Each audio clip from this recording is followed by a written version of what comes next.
Well, hello and welcome to Core. This is a video game podcast for those who are not unaware. It is called Core. Or no, who are not unaware. Who are not aware. They're aware. Glad you're making this very clear for everybody, Scott. I want the rules to be clear. Confusion. No more confusion. That right there is John. He secretly loves the indie darling inside video game Jagger. What's going on, John? All my feelings for it are kept there on the inside. On the inside, where they belong. Keep them in there. Also with us, we've got Bo. What you do with Tifa in your dreams is between you and your pillow, Schwartz. What's going on, Bo? Why did my camera die? It's I don't know what happened there. There's me for some reason. Hello, Scott's camera isn't working. That's the wrong camera. I don't know why my camera went away. But. Oh, it's the wrong camera. It's the camera. Everything functioned for an hour-long pre-show with no issue. The show starts and everything falls apart. Yeah, there it is. Don't ask me why that changed. I have no idea. I've got a new USB switch, and I have a feeling it's a little temperamental. So it'll all work out. Bo does what to his Tifa pillow? Yeah, what'd you do to your Tifa pillow? Did I make all that up? I guess I'm banging my Tifa pillow. That's what you said. Sweet. I don't have a Tifa pillow, but now that you mentioned it, it's a good idea. Not anymore. Not with that attitude. I didn't say bang, but that is what I implied. That you implied. You didn't literally say it, but like you know. Yeah. It's fine, you know. You don't really have one, do you? I don't have a body pillow. But I don't think it's a bad idea. I think I'm like, oh, maybe I should get a body pillow, but I don't have one. It'd be fun. I have used single guy, so it's not like well, even then polycules are a thing. So if I had the right girlfriend, it would still be fine. I guess. Sure, it'd be all right. I had a body pillow that was. She'll have her BTS body pillow or something, or those Soda Boys or whatever they're called. Soda Boys? No, that's the song. That's Saja Boys. Saja Boys. K-pop Demon Hunters. The Soda, why? Ooh, because they say Soda Pop or whatever the song in there. So I always think it's Soda Boys, which is a banger. I mean, it's pretty good. It's pretty good. I like that movie. I'll brook no K-pop Demon Hunter hatred on this show. No, I love it. No, you'd have to make that up because I like it. I'm into it.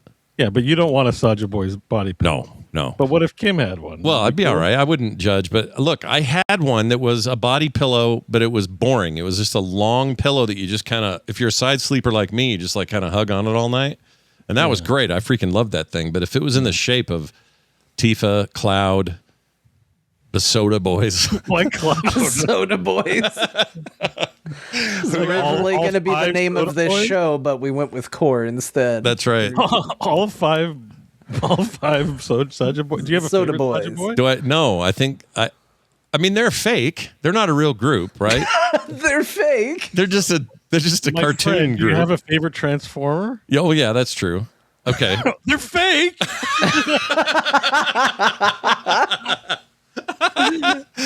All right, fair point. Do I have a favorite? The one that's the one that's I can tell you their names. Okay, so you have the leader, Genu, right? The romantic interest. Yeah. He's the easy answer, but I'm not going with him. And then there's Abby, who's Abs, the one with the abs, right? Yeah. He has like his name's really Abby? Yeah. Abs. Oh there's Mystery Saja, so they don't know his name. There's Romance Saja, and then there's Baby Saja, who's the rapper guy. Okay. Which one is the one with the really ladylike pink hair? Who's that? This guy on the end here. Who's this dude? Hang on. I had the names, but I forget that guy's which one. Because there's Mystery. Mystery's the one with there. Abs is the shorter haired guy, right? Well, there's 3 short hairs in the middle, and then you got one that covers his face up entirely with his mop, and then on this end you got this really beautiful cut. Yeah, that is Romance, I believe. I'm going with Romance. Look at him. Just look at him. He's got the heart. His hair is heart shaped. He's got the classic anime, hair that's like the art, like McDonald's arches. He does. He looks like he could just go and then like a heart. Background would move behind him, and he'd pull out a weapon or something. That's what his deal is. The rest of these guys are fine. This guy, this one on the end. I'm not letting him drive. I'm telling you that right now. Forget it, little weirdo. I gotcha. Anyway, we're here to do a podcast. I'm Scott Johnston. If I didn't already say that, it's about video games exactly, and there's a lot to talk about. We're going to switch things up a bit today, though, because news is light.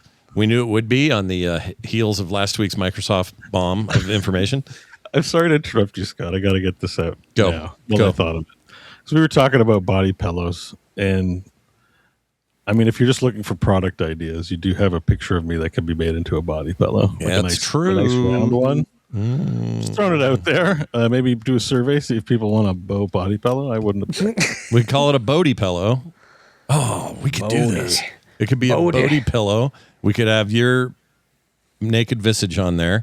Ooh, we could use this as a model, or we can build it on top of whatever this guy is. That looks like a still from a sexual assault. I was gonna say that does not look consensual. I don't like it at all. Let's see. There's some weird ones out there. Like this is a real one I can buy right now. This rock pillow.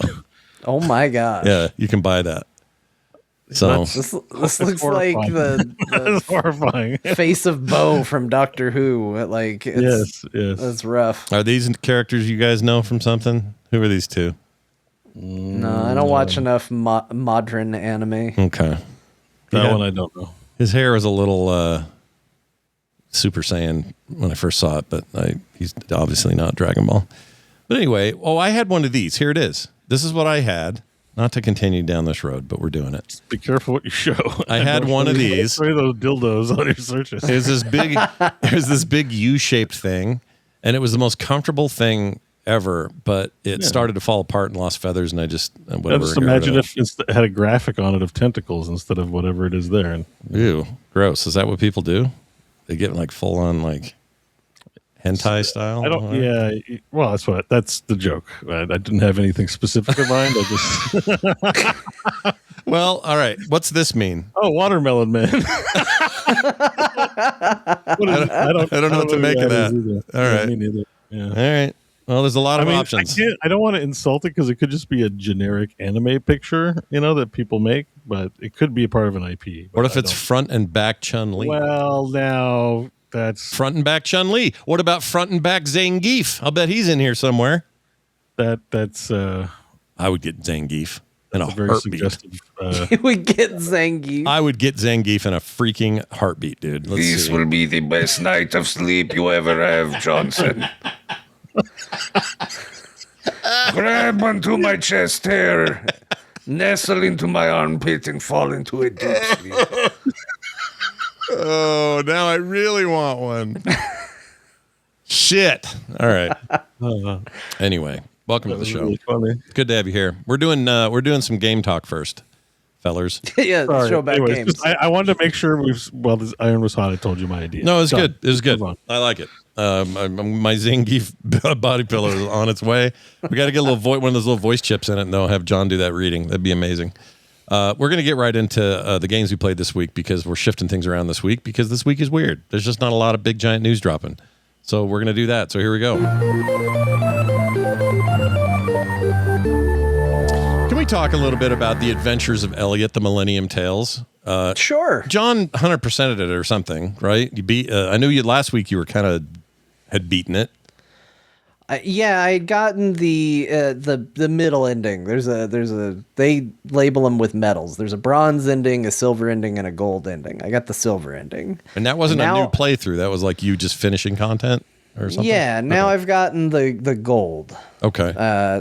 Which honestly, they put a lot of content behind that. I actually think I would put it as a criticism. I don't think they should have done multiple endings for this game. Because when I finished it, I was like, man, they left a lot of hanging threads. They were really ready for a sequel. And sadly, a lot of the things were kind of obvious. I wonder why they didn't address that. I wonder why they didn't address that. Well, the answer is you just got to go to the right places at the right time and interact with the right things. And the game kind of knows you're not going to do it on your first completion. I think you can.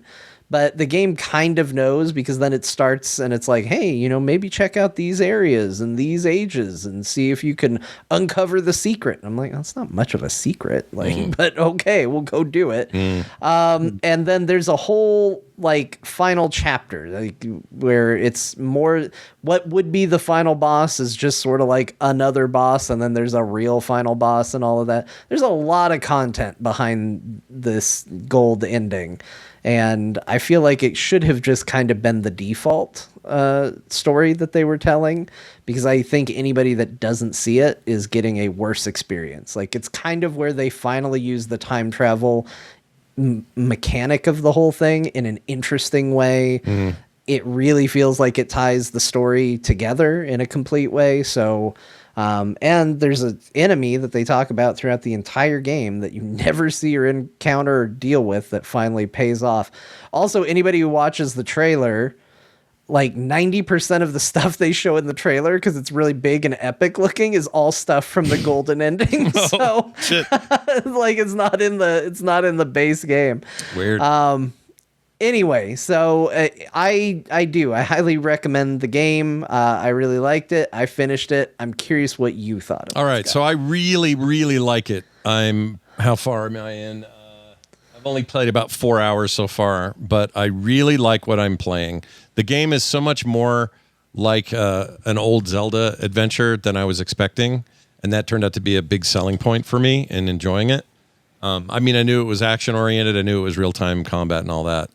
But for whatever reason, my brain was just like, well, this is, it's Octopath Traveler looking, so probably going to run into a lot of that bullshit, and there's going to be some issues, and the stories aren't going to converge the way you want. Sounds like maybe they don't in a kind of way anyway, unless I go gold. But I think this game is really good, and it scratches that specific itch from a very specific era, kind of a GBA color to GBA era where I was playing a lot of either Zelda titles or things like it. What was the one with Golden Sun? Golden Sun. I loved those games. They were turn-based combat, but there's something about the vibe here that's sort of like that too.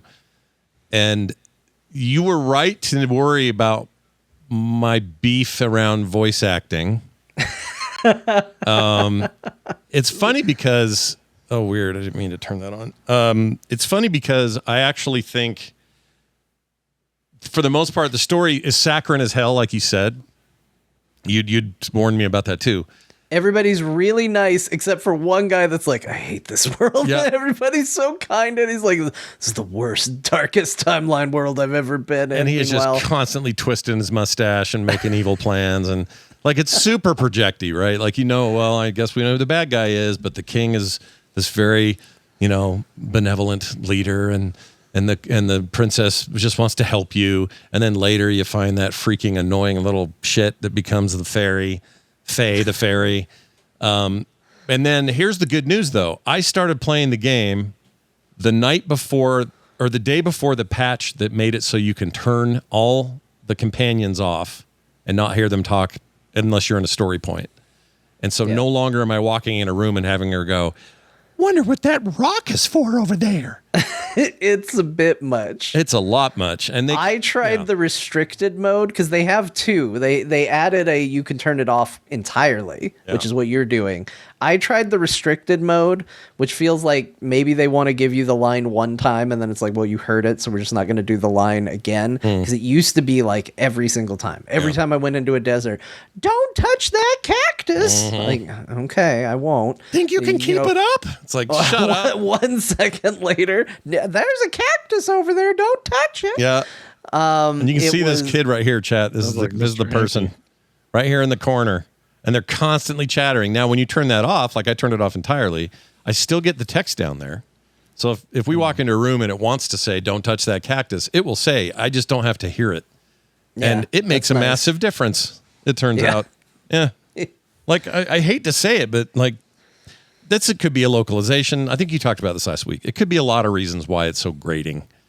But I found it really hard to listen to. But overall, like the actual like story beats, despite the like ridiculous levels of sugary positivity, it's kind of working for the era of game it's emulating for me.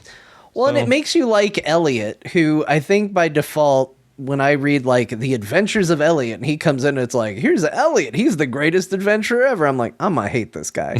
But the performance is good enough and everybody's earnest enough that I was like, no, you know what? I really like him. Like, I think he's a good character. He's just a guy that wants to do good things for people. And I was like, you know what?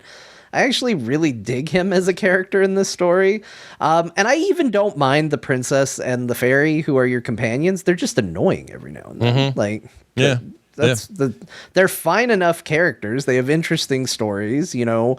Again, a little saccharine. The fairy just wants to be seen and heard by people, and the princess just wants to help everybody.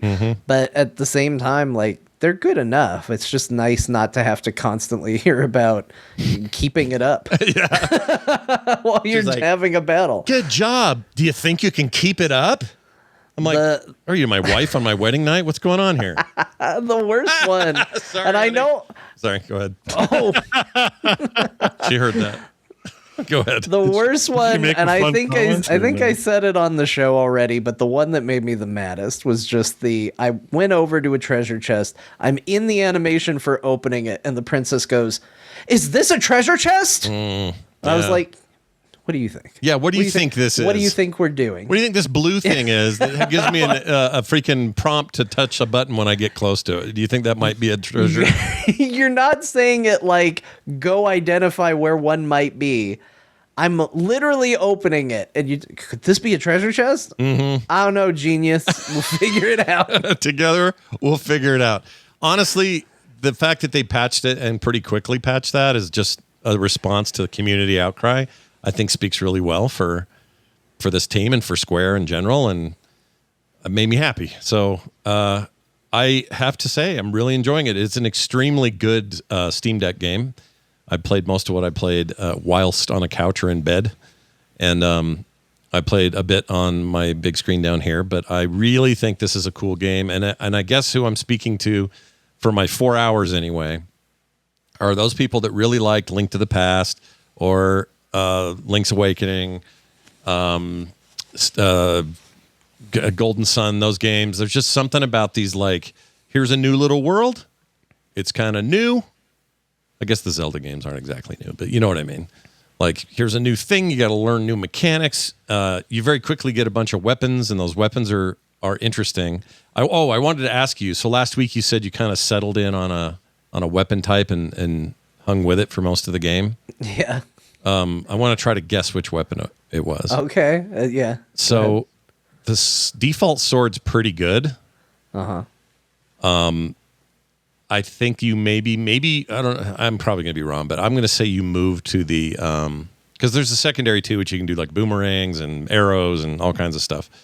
I think you went with the long poker, not staff, but the pike spear. Yeah. Yeah. Is that what you stuck with? No, the sword was my main weapon. Oh, you stuck with the sword. All right. I will say, Sword like, play. I go back and probably, forth, but yeah. yeah, probably. I was definitely like sword and boomerang through most of it. Maybe just my history with Zelda kicked in. I was like, no, these are the weapons of my people. But I did eventually. I got a enhancement for the spear that does like a tri strike whenever you hit. So instead of just like the forward poke, you actually kind of go out in 3 directions. And an additional one that when it strikes an enemy, lightning bolts strike the enemy wherever they fling to. And it just became this like crazy, like you would just poke forward nonstop and lightning would be striking everywhere while you were hitting in 3 directions. I was like, oh, this is cool. But to try to balance the weapons, it feels like they gave everything kind of a strength and weakness, and then modifiers with your magicite that you can alter like qualities of with it. And I just didn't like the weaknesses. Like the only weakness of the sword is like it doesn't have the best reach in the world. Yeah. And then on top of that, it is not as strong as some of the other weapons. So Right. you might have to hit an enemy more times. But it's like those are the expected ones. Like I really liked the chain whip thing where you just swing in a big circle around you and you hit everything around you. But there's a dead zone. If something's too close, you don't hit it at all. Right. And like to me, that's too big of a negative for me to go, well, I want to use this weapon exclusively. I just didn't like that as as a trade-off Yeah. for the big AoE damage. So I mostly just did sword, which actually works out great because the most powerful weapon you get in the game, spoilers, is a sword. Yeah. So yeah. There's also, I mean, it fits the archetype a little better maybe than the rest of them. I like that they gave people options. I think that's cool. I've been using the pike thing. I keep calling it a pike spear for reach. I like the reach on it, but I don't like the speed on it. yeah, it's a little slow and it can be awkward because enemies can attack you diagonally. Yeah. But you are kind of locked into set animation windows, right? Like an enemy can move anywhere with like real stylized motion, but you're kind of locked on the axes. Yeah. And so I found myself missing a lot. It happened the same thing with the bow, because normally I would really like the bow and arrow, but I felt like I missed all the time. Yeah, I missed a lot with the bow. I would use it sometimes in boss fights where the boss was doing kind of a linear pattern of where he was coming from, so I knew I could line it up real easy and he wasn't diagonal or whatever. That helped me, and I also have some poison attribute on it now from the Magicite, which, by the way, is kind of a cool system. And the way you described it last week, I didn't fully understand it. But honestly, chat room and people listening, this is how it works. It's like you got a briefcase for each weapon. And in that briefcase, you can put stones around in there that the cat stomach shit out, or whatever that thing is the cat does. It's not his stomach, but it's like weird little thing he's holding. And then you put you arrange them in their kind of, not quite Tetris style, but like only certain ones are going to fit. And you can only fit so many in each pack. And you just kind of arrange these gems in these boxes. And that's your added tweaks to the weapon, the base weapon. It's an interesting system. Crazy things too. Like some are boring. It's like, well, your critical percent chance goes up, and it's like, okay, that's cool. But some of them are nuts. Like I'll tell you, a weapon that I slept on that was really ended up being very powerful was the bombs. Bombs are really good in that game, and some of the upgrades you can do, you make the bomb massive, leave like fire on the ground everywhere where it hit that doesn't hurt you. There's no friendly fire. And so by the end, I was doing a bomb that was super big, would freeze anybody that got too close to it, so they had to get stuck right next to where it was. As it was getting ready to explode, it shot fireworks out of it, which damaged the enemies from the little fireworks coming off the bomb. And then when it exploded, it left a massive, like, fiery area that would also deal damage. And bombs do crazy damage on top of that. So you can stack these effects in a way that really maximize a weapon. And I don't know of any other game like this that has this system. I mean, I'm sure there are other games someone's going to point out and go, well, actually, in this game, you slowly evolve your sword and you do it this way. But I like this system, and I can freely swap shit out if I'm not happy with it, which I really like. So I don't know. It felt like Diablo runes in a way. Diablo 3 kind of. Yeah. It's like, here's your base attack, but let's go ahead and ruin it up and make them do weird stuff. I like it. Yeah, you could do really neat stuff. I had one, I couldn't decide if I liked it or not. I kept turning it off and on, which was instead of throwing the boomerang out, you just spin it around you, and you have this orbiting boomerang that just does damage to anything that gets up close to you. Oh, wow. And I feel like that could probably pair pretty well with the chain whip, because you can have your boomerang do the damage inside the radius and then have that outside of the radius. But I didn't get that clever, because I was like, what if I just use the sword? I don't think I have that. What if I'm just boring? I don't think I've rolled that Magicite. If I understand it right, too, when you get your Magicite upgrades and how they work isn't preset. It's kind of random, right? Yeah, there is an element of randomness to it. I like that. Because there's the guy who you make it with, it's like, hey, make me a bunch of Magicite, and it rolls, and as you level him up, the percentage of getting a really good one keeps going up. Oh, okay. I think I missed that, but that's cool. So I got to go work. I got to go. Well, just have him make a bunch of stuff for you. Just go, and it's like, hey, do you want him to make random? Eventually, you will be able to lock it in where you're like, just give me sword Magicite or whatever you decide you want. But it starts, you can only have him make random, and you just throw everything in there, and it'll fill that little bar at the bottom. And every time that bar fills up, the odds of getting rarer and rarer goes, and if you get duplicates, they just refund elements of your Magicite. So they just burn them. Keep making more. Yeah, I love that I don't have to sort those and burn them myself. It just is smart enough to go, you've already got something better than this, so now it's just rocks again. Go throw it through the cat stomach or whatever that is. I do see why you're calling it a cat stomach, because for some reason there's a cat and it is shaped a little bit like a stomach, and they all go in one end and come out the other. It's very Why is weird. the cat there? I don't know. Yeah. But there it is. It's really cool, though. This game's great. I would put a big recommend on it. It was also gifted to me by Dr. Tolbert. He sensed in my response last week that it was going to be a game I wanted. It was a very nice surprise to find it in my inbox. I've been playing it and really liking it. So thumbs up for The Adventures of Elliot, the Millennium Tells. The names of the town are dumb. Philadelphia. Eugene can eat a turd. Like, there's issues. Gene is not My lover. He's just a nerd who gives me upgrades in the basement. That's basically what his job is. He's a little science boy, and he's fine, but that name is dumb. And I don't know why they pick such dumb names for things. But you know what? In a way, that's also a throwback to the kind of game it is. Yeah. It's just kind of got these early, badly translated Portable Roots vibes to it, with this really unique look, and I'm really liking it. Big recommend. It's quite good. John was right. And we don't always like admitting that, but he was right. No, my wife least among us. Yeah. I have otherwise been all in on Black Flag Resynced. I know this is going to come to shock to people, but I love me some Assassin's Creed, and I really like Black Flag. Looking forward to it. Very much so. And I am happy to say, for the majority part of all of this, they have delivered, and in some cases over-delivered, and given me even more of what I actually wanted than I expected. It isn't just a graphical upgrade. There's new stuff in there. There's new animations. There's kills and assassination moments that are taken from previous games, but done in kind of an homage sort of way. So, like, there's stuff from the Unity game, the French Revolution one that was broken at launch. Had an amazing thing where you just kind of walk up to somebody and just go shunk in the back of their head and then keep walking. That was never in Black Flag before, and they put it in here. They put the Sparta kick in here from Odyssey. Oh, really? Yeah. Yeah, so I can Sparta people off cliffs and stuff. It's amazing. I don't remember if the trip mechanic was in there before or not, because it's part of the brawling stuff, and one of them is the Sparta kick. So I can't remember how that stuff got changed up. But anyway, I've been playing it as often as I can play it. I really, really, really like Black Flag to start with. This is a massive upgrade in fidelity. Some people, he just did one of the Sparta kicks.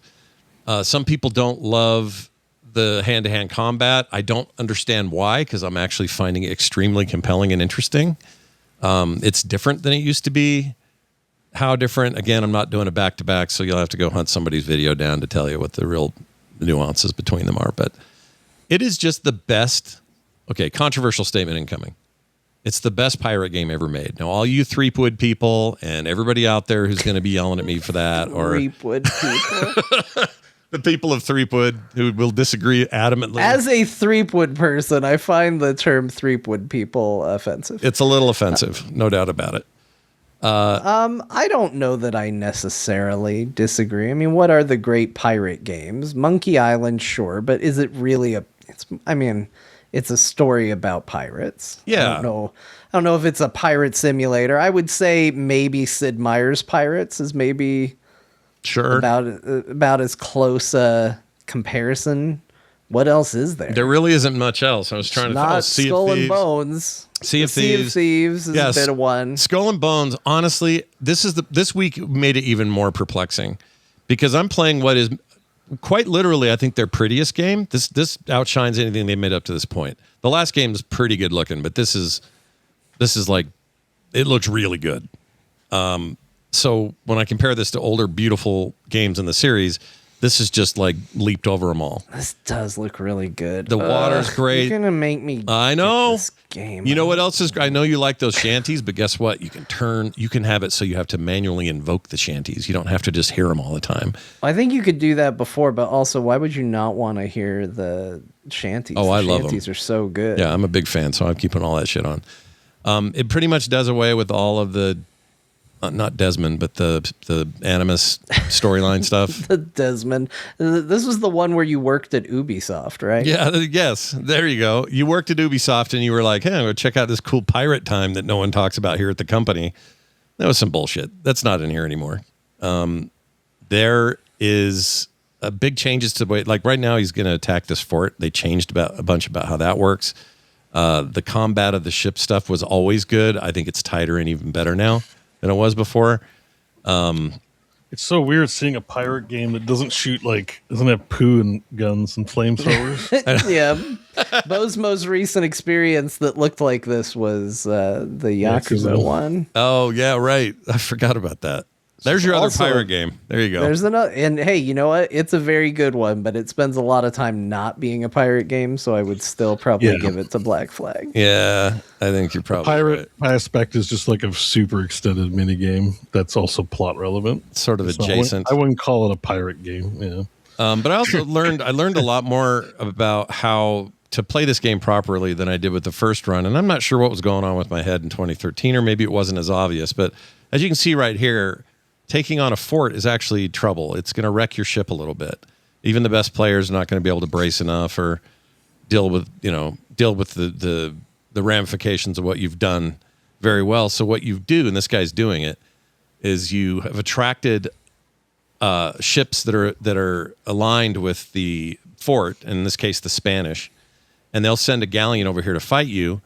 You get them disabled, get on their ship. That was a glitch. Get on the ship. I was going to say that looked bad. That looked really bad. Beat the shit out of these guys, and then it's basically a giant health pack. So when you're done here, instead of sending the ship to your fleet, you just say, well, heal my ship, and now you're back to full, and but the fort is still, somewhat disabled. It's just stuff I just either didn't do before, or for whatever reason, the nuances are hitting me better now this time around. I don't know what it is.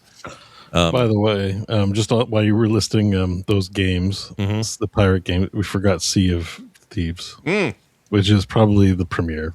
Yeah, but I still think but Sea of Thieves is great. This is better than Sea of Thieves. This is better than that. This probably has the vibe you're looking for, which is like authentic, bunch of brigands, doing stuff. So yeah, like to me, the moment in this game that Sea of Thieves is beautiful, and I don't want to say one is good at the expense of the other. Like, I give a lot of credit to Sea of Thieves, but to me, the moment that Black Flag, I was just like, oh my gosh, this game is next level, is when you are going to board another ship. You've spent this time shooting your cannons at each other, and the two boats are just coming up to each other, and you see their crew on deck going, as the boats are getting closer, and you're up on deck with your crew going, and you can't quite jump over to the boat yet, but they're getting closer and closer, and just that anxious feeling before the fight when you're going to go just have a melee on the other ship is so...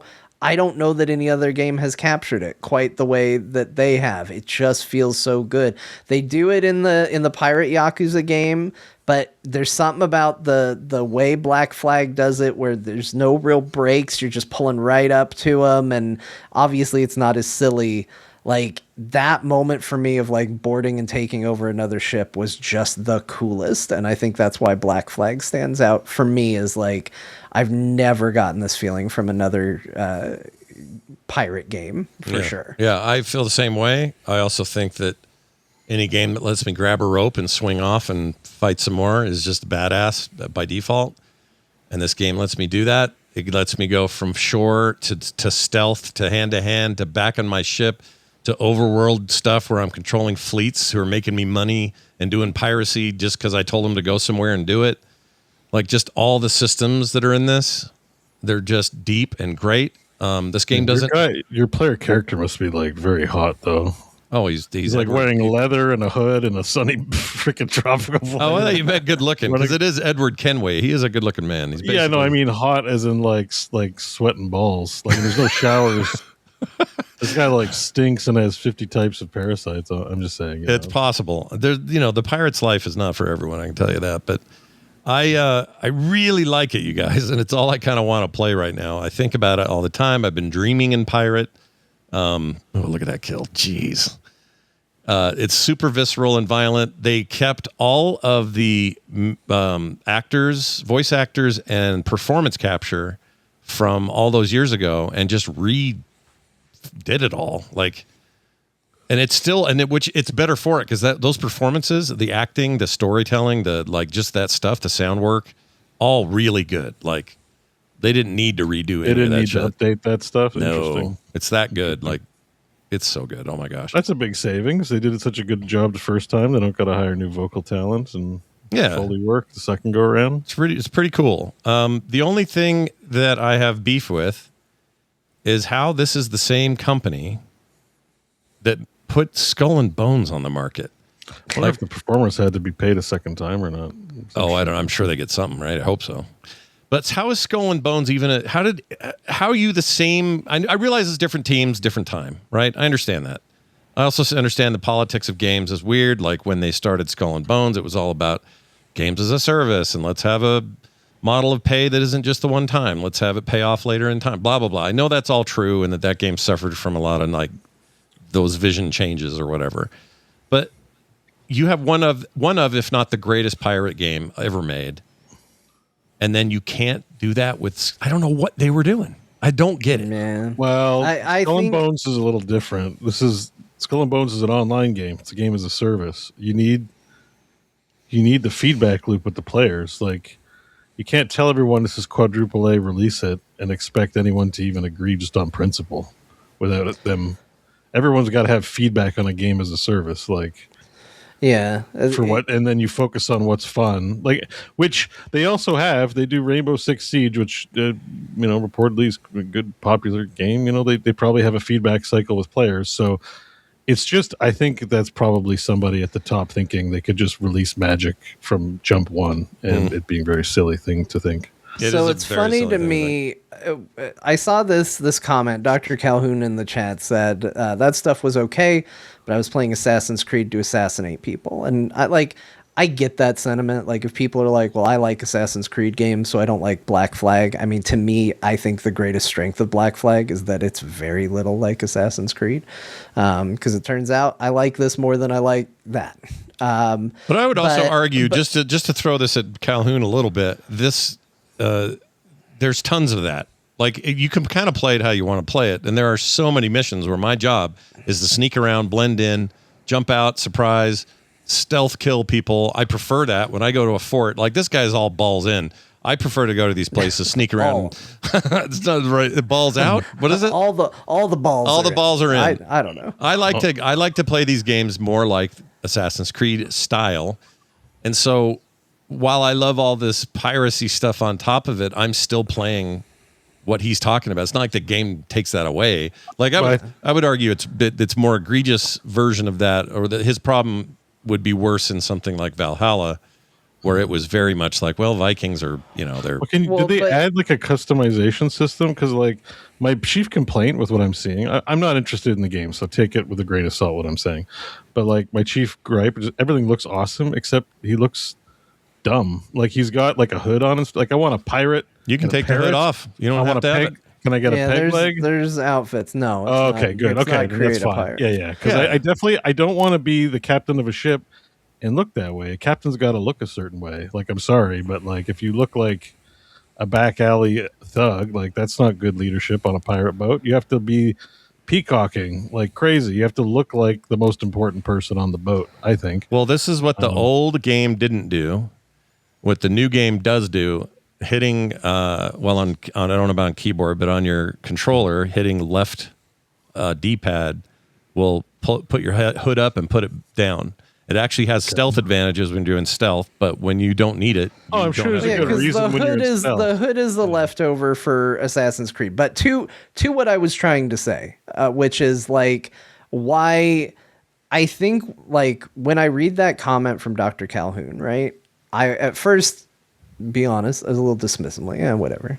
But the truth is that like this being an Assassin's Creed game is why this game got made. Mm-hmm. And why is this game not like Skull and Bones, and why is Skull and Bones different? Because this game's an Assassin's Creed game. Mm-hmm. Because I think that name brings with it expectation that pigeonholes them into making something different than the freedom that comes with, okay, make your own pirate thing. I think they probably were like, oh, people love this sailing and this piracy thing, and like this is one of the most successful things that we've ever done. Like, we need to make its own thing. And all of a sudden they disconnect it from Assassin's Creed, and now they feel like we can just focus on ship-to-ship combat. Because they don't realize that ability to like see an island and go and sail there and just go on the island and explore it is part of the appeal. Oh, we don't have to have a melee fighting system. Well, yeah, you do, because that's because you couldn't board originally in Skull and Bones. Right. Like, clearly the people who were making the decisions didn't think these things were that important. But it was important here. Why was it important here? Well, because it's an Assassin's Creed game. And you got to have melee combat. And if you're going to have melee combat, then the ability to board is important. Well, if you're going to be able to go to different locations and have stealth missions and stuff like that, well, then you have to be able to sail to various islands and have outposts and all of that. I think sometimes it's very easy to go like, man, Black Flag doesn't even need the Assassin's Creed name. I'd actually argue it kind of does, because I don't think this game is the good game that it is without it.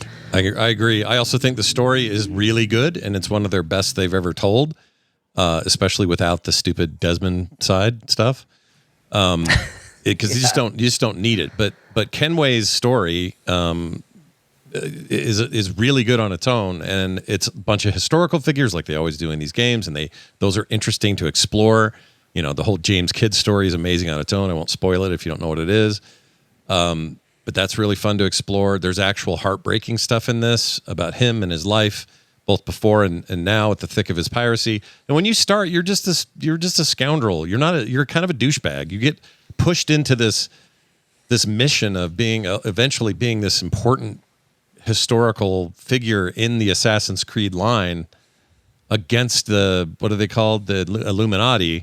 You get that way by Templars. Sorry, yeah. You get that way kind of by accident. Yeah, you find it. You're like just off doing your own thing. Do you kill? Remind me, because this is at the very beginning, so it's not big spoilers. Do you kill the assassin, or do you find him murdered? You kill him. You fight him and kill him. And it's not, like you said, it's very early. I would not call that a spoiler. It's too early to call a spoiler. It's almost immediate. Like, as soon as you wash up on shore, you find this guy. You have an argument. He bails, and you got to track him down. And he basically gives you no choice. You kind of have to kill him. It's you or him.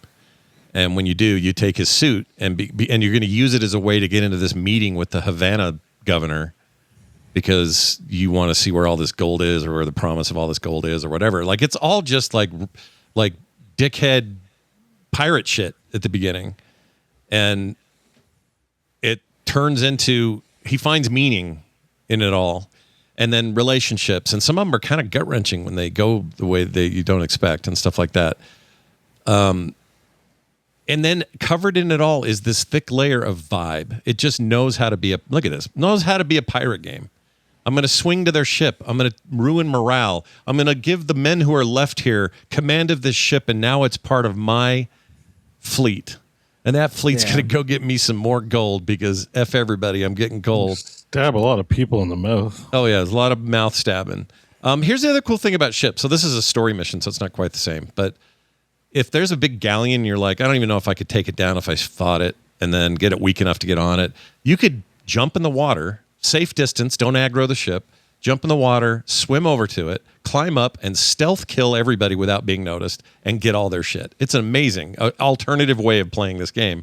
So you can Assassin's Creed stealth shit all day if you want. Or you can, there's a big frilly red captain outfit with a big dumb hat and a bird on your shoulder. I got a monkey and a cat that'll hang out with me on the bridge while I'm driving the thing. Like, you collect all that kind of stuff. It's great. I've only had one bug, and it was me jumping off the tip of a ship, and for some reason I landed in the boat itself and sank to the bottom of the boat, and I had to reload. Other than that, it's been fine. I really like it. Man, I don't. I know. I know. The temptation is real, man. I already own Black Flag. I could play it.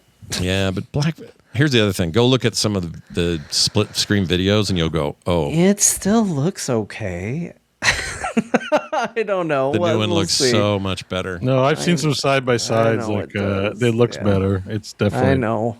Yeah, it's the best looking Assassin's Creed go on game. sale if you're not like that interested in playing it the second. You got time. You know. I am interested in playing it. We don't tell people to play games I'll probably wait for it to go on sale. Yeah, do that. That way I'm further and don't feel as bad about when you lap me. Yeah, let's Scott finish something for a change. Yeah, we'll let this be his game. We'll see how it goes. I can tell you this. This is probably not a surprise to anyone hearing this, but I am now further in the game at whatever. Let's see, what's my time in the game? I'm further than I was my first playthrough of the old one.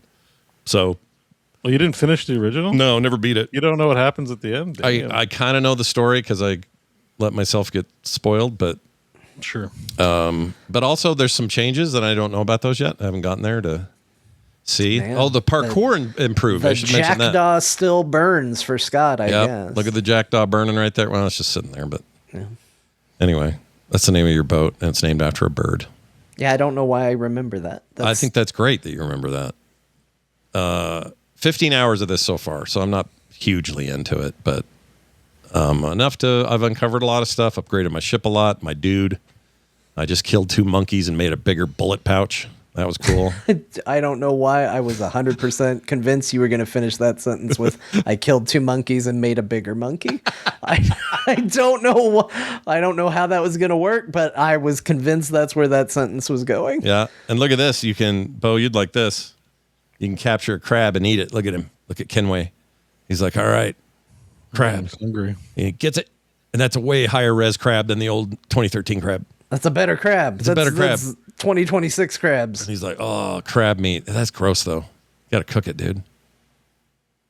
Now he's questioning it. Anyway, it's great. The game's awesome. I love it. Thumbs up. AAA. It's also selling extremely well for them and reviewing really well. So it's having a moment of kind of slams of life for an Ubisoft game. People can you believe it? Happy with this decision? Yeah. I mean, I'm not. What lesson do we think Ubisoft's going to take away from this? Do you think they're going to take away that people want good games, or do you think they're going to take away that people just want them to remake games? I think what I hope they take from it. There was a statement in the last few days where Ubisoft said they're going to do less build up toward game releases because they find that people lose interest if they don't hurry up and have the thing they promised. I'm like, well, yeah, you took 10 years to do Skull and Bones. You lose people if you take too long, and everyone's been doing this for years. Maybe it's worse now because there's so much stuff demanding our attention. I think also probably Shadows got unfairly maligned, and with the longer it stayed unreleased, the more time they have to spend doing damage control, convincing people, no, it's cool. It is good. Like Shadows is good. People are wrong about Shadows. Shadows is great. Yeah, no, I believe it. I'm just saying, like, the press gets a hold of it, and it's like, I saw them doing damage control. The further out ahead you announce it, and then you have a marketing problem. Mm-hmm. The more damage it does, honestly. Yeah, I think that's kind of what they're getting at, if that's what they mean about themselves. And so my answer to that is, well, it's simple. Don't announce your games till you're almost ready. Like this one, this remake, they told us we had found out about this 2 months ago, maybe that. Yeah. And then they just release it. Wasn't long. So do that more. Like, we don't need to know. Have confidence in your product. The only reason to announce early is if you want to pivot based on feedback. Yeah. And most of the time they don't do it anyway. Mm-hmm. The one thing that I don't know that they'll have a hard time getting away from is all their like menu bullshit or whatever. Like like when I went in to play Shadows, it was like there's like now a pre-screen where you can buy other Assassin's Creed games or something like that. Like it's a launcher to launch. If you already it's a launcher is what that is. I know, but it's really poorly done. Like, it's really obnoxious. It's bad. Good I've news. also heard they added a bunch of new monetization options to this game that did not exist in the original by the the Kenway costume of the dead pirate underlords. Like they got a ton you can earn, but it's like all the others. There's a store to buy skins, and if you want to buy skins or ship designs or new kinds of sail colors and all that stuff. But at least in this case, and I think this is probably why this game is going to feel like it has a pass or gets a bit of a pass, is the good bones are still there. Yep. I think, again, the problem that we see so often is that when they decide they're going to sell costumes and cosmetics and all of that, the game feels incomplete, and it feels like it's just an attempt to get you to the store to buy the things that it feels like should be in the game anyway. And, the popular expression is, well, you don't need skins. They don't alter the game. But sometimes the drive to collect a skin, the drive to find this, that's part of the reason you do exploration. That's part of the reason I spent a shitload of time on a stream trying to kill a boss on a high difficulty to unlock a costume I'll never use. Like, it can be a motivator for the game, and when that stuff just gets paywalled and thrown up somewhere, you do shoot yourself in the foot. And I think this game has the benefit of being a complete game that they are now trying to stick a bunch of stuff on top of, as opposed to an incomplete game where go buy our skins to make it feel right. John, I'm realizing that's the curse of pirate games too, because Sea of Credit Cards is like, the whole point about being a pirate is like stealing and getting shit, and the shit you wear is like more so than any, like, like a fantasy genre. Oh, I found this sword. I don't want to pay for a sword, but like everyone's like, oh no, I get that. But it's like that's all you do in piracy is literally like crime, right? So you're stealing shit from other people, maybe other thieves, whatever. It's crime. Maybe you're a revolutionary. Maybe there's some revolutionary pirates paying for their war through piracy or whatever. But like the idea that you'd swipe a credit card to get loot earned during pirate is like such a contradiction in terms from a game genre perspective. Like if you're playing like some sci-fi shooter and it's cyberpunk and you want to swipe, it's like, oh, it makes sense. The future's dystopian. Everything's commercial. And so here's these transactions. I bought a sweet gun skin. But like, you kick the legs out of piracy games, because that's why else are you being a pirate? If I get your point. Buy the shit. I get your point. You're not a pirate anymore. You're a rich elitist. Like, I totally get your point, but here's the problem. It doesn't, or here's what I would say, and not in its defense. I mean, every game has a store now, so I don't know what we say about that. But this game, it's never a situation where you're like, you found a treasure chest in a cove somewhere. To open it, spend $14.99 for what's inside. It's not like that in the game. Yeah, but there's none of that. You just it's not like I have a standard that anyone's going to listen to, but it should be 0 for pirate games, because like there should be no swiping for pirate games. It doesn't make any sense. Because I'm stealing. I should be able to steal it from you. I'm a pirate. Did Pirate Yakuza have a store or no? What part of the pirate fantasy involves? Oh, let me buy that from a Gap. Well, you spend gold in the game all the time on things like sure, but it's clothes and upgrades, stolen money. It's not the money you earned at a store. This is what I'm saying. Like if the game is like, I want to have a fantasy about being a criminal. Let me pay. Like if that was like a rich person who just paid to hang out with actual criminals, you'd be like, oh, that guy's a wuss. They're going to take advantage of him. It's dumb. It's lame. It's stolen valor. It's whatever. Yeah. So like, it's hard to get into a game about piracy that has ads for buying shit in it when it's like, oh, I'm not really a pirate. I'm really just a consumer. Well, again, it's not, they don't do it in the game. You just got to be out in the menu. I know you like Black Flag and being defensive. No. This is just my policy on all pirate games. No, I understand. But what I'm saying is in a reality of life where I had to spend $59 for the game, $49 for the game originally, and I'm doing it in 2026, they're going to have a store. Yeah, they're going to have it, but I'm still going to be not like it. Like I'm still going to be like, I'm like, because we talk about these things on the show. So it's like, what's my opinion? It's like, it's a pirate game or it's a criminal game. Why you're taxing my fantasy, my verisimilitude by putting stores in there? You're reminding me that I'm not a pirate. You're ruining your game. Like I'm sure it's the reality. Ruining games is the reality of 2026. Okay. I see that. I see it everywhere, but particularly for pirate games, this is my. There is an irony there. I'll give you that. this is my cross to bear, or my hill, beluga whale, my Moby Dick. Like it's just like, but guys, don't make pirate games with microtransactions. I don't agree with this though. Tezzeret Dynamite said something similar. He says yes, it breaks immersion. No, it doesn't. I don't have to go anywhere near the store while I'm in the game. So it might be fine in Black Flag. I'm talking about Sea of Thieves, where everything awesome is you swipe for it.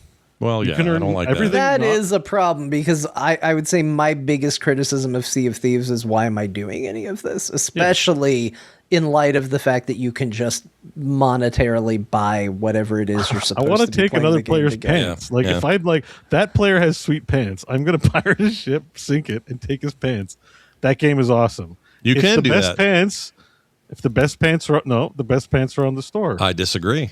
In this game, I can't speak to Sea of Thieves. Oh, sure, yeah, I know, but it has I just went there. There's outfits. The best. Yeah, they're not. I wouldn't call them the best though. Honestly, that's the truth. I think some of the best stuff's just in the game. The Dragonstorm character pack. Yeah, it makes you look like a fiery Diablo guy. That's all. I think you're kind of an exception. You're immune to these pressures, I find, more or less. But for me, I see this stuff. It's like Diablo. You go in and they're like, I'm going to find some sweet loot. Actually, how about I buy all the Overwatch skins? I don't like this practice in games. I think they're in the court, in the criminal gaming court, which doesn't exist. They're guilty of ruining their games, in my opinion. And that's it. I don't disagree on the whole. But you're right that I'm kind of immune to it being a problem for me. Because we've talked about this a lot. It usually doesn't affect you too much, but for me, I get so angry I have to stop playing the game. I'm just I don't like this game. It might be a great game underneath, but I don't want to play a game where they put a turd on top of it. Yeah. The problem is they're all putting that turd on their games now. There's just no getting around. Not all of them. There's games where you don't have to. Nightreign all plays one game now. Mm-hmm. He's found the one that doesn't do it, and he will not play any other games. That's right. And will not. I'm playing ranked, and so you can't play ranked casually. We'll talk about that, but I'm playing ranked. But no, I like Doom or whatever. It just depends on the game. I think when the game fundamentally has as part of its draw finding loot in some form. As a pirate, you're finding the loot in the world, and in a dungeon crawler, you're finding loot from the hidden treasures in the ancient elven ruins. Don't put credit card swipes in. That's because that's find something else to swipe a credit card for. That's it. Thanks for coming to my TED. No, I liked it. It was like TEDx in here. It was good. Yeah. It's like our own little version. You know how they do the little mini one-off TEDx conferences? That's what this was. I liked it. Yeah. It was definitely a TEDx. Yeah. The only other beef with the game is these synchronization moments where you get a high point and then you unlock that part of the fast travel and all that. I don't mind those, but what I didn't like about this particular game, the rest of them will let you skip them if you don't want to sit through that. This one does not. You have to let it spin. And it's fine. It's a small get thing. The whole spin. Oh, and this up here at the top. Okay, so you can't see this if you're listening at home, but that little bit of floating animus thing, that's store currency if you want to spend it in the store later.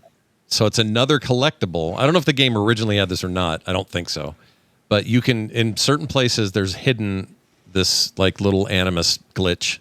And if you pick those up, it adds to this virtual currency that you could earn in the game and spend in the store. So if you're looking for something you could earn just by playing, they do have that.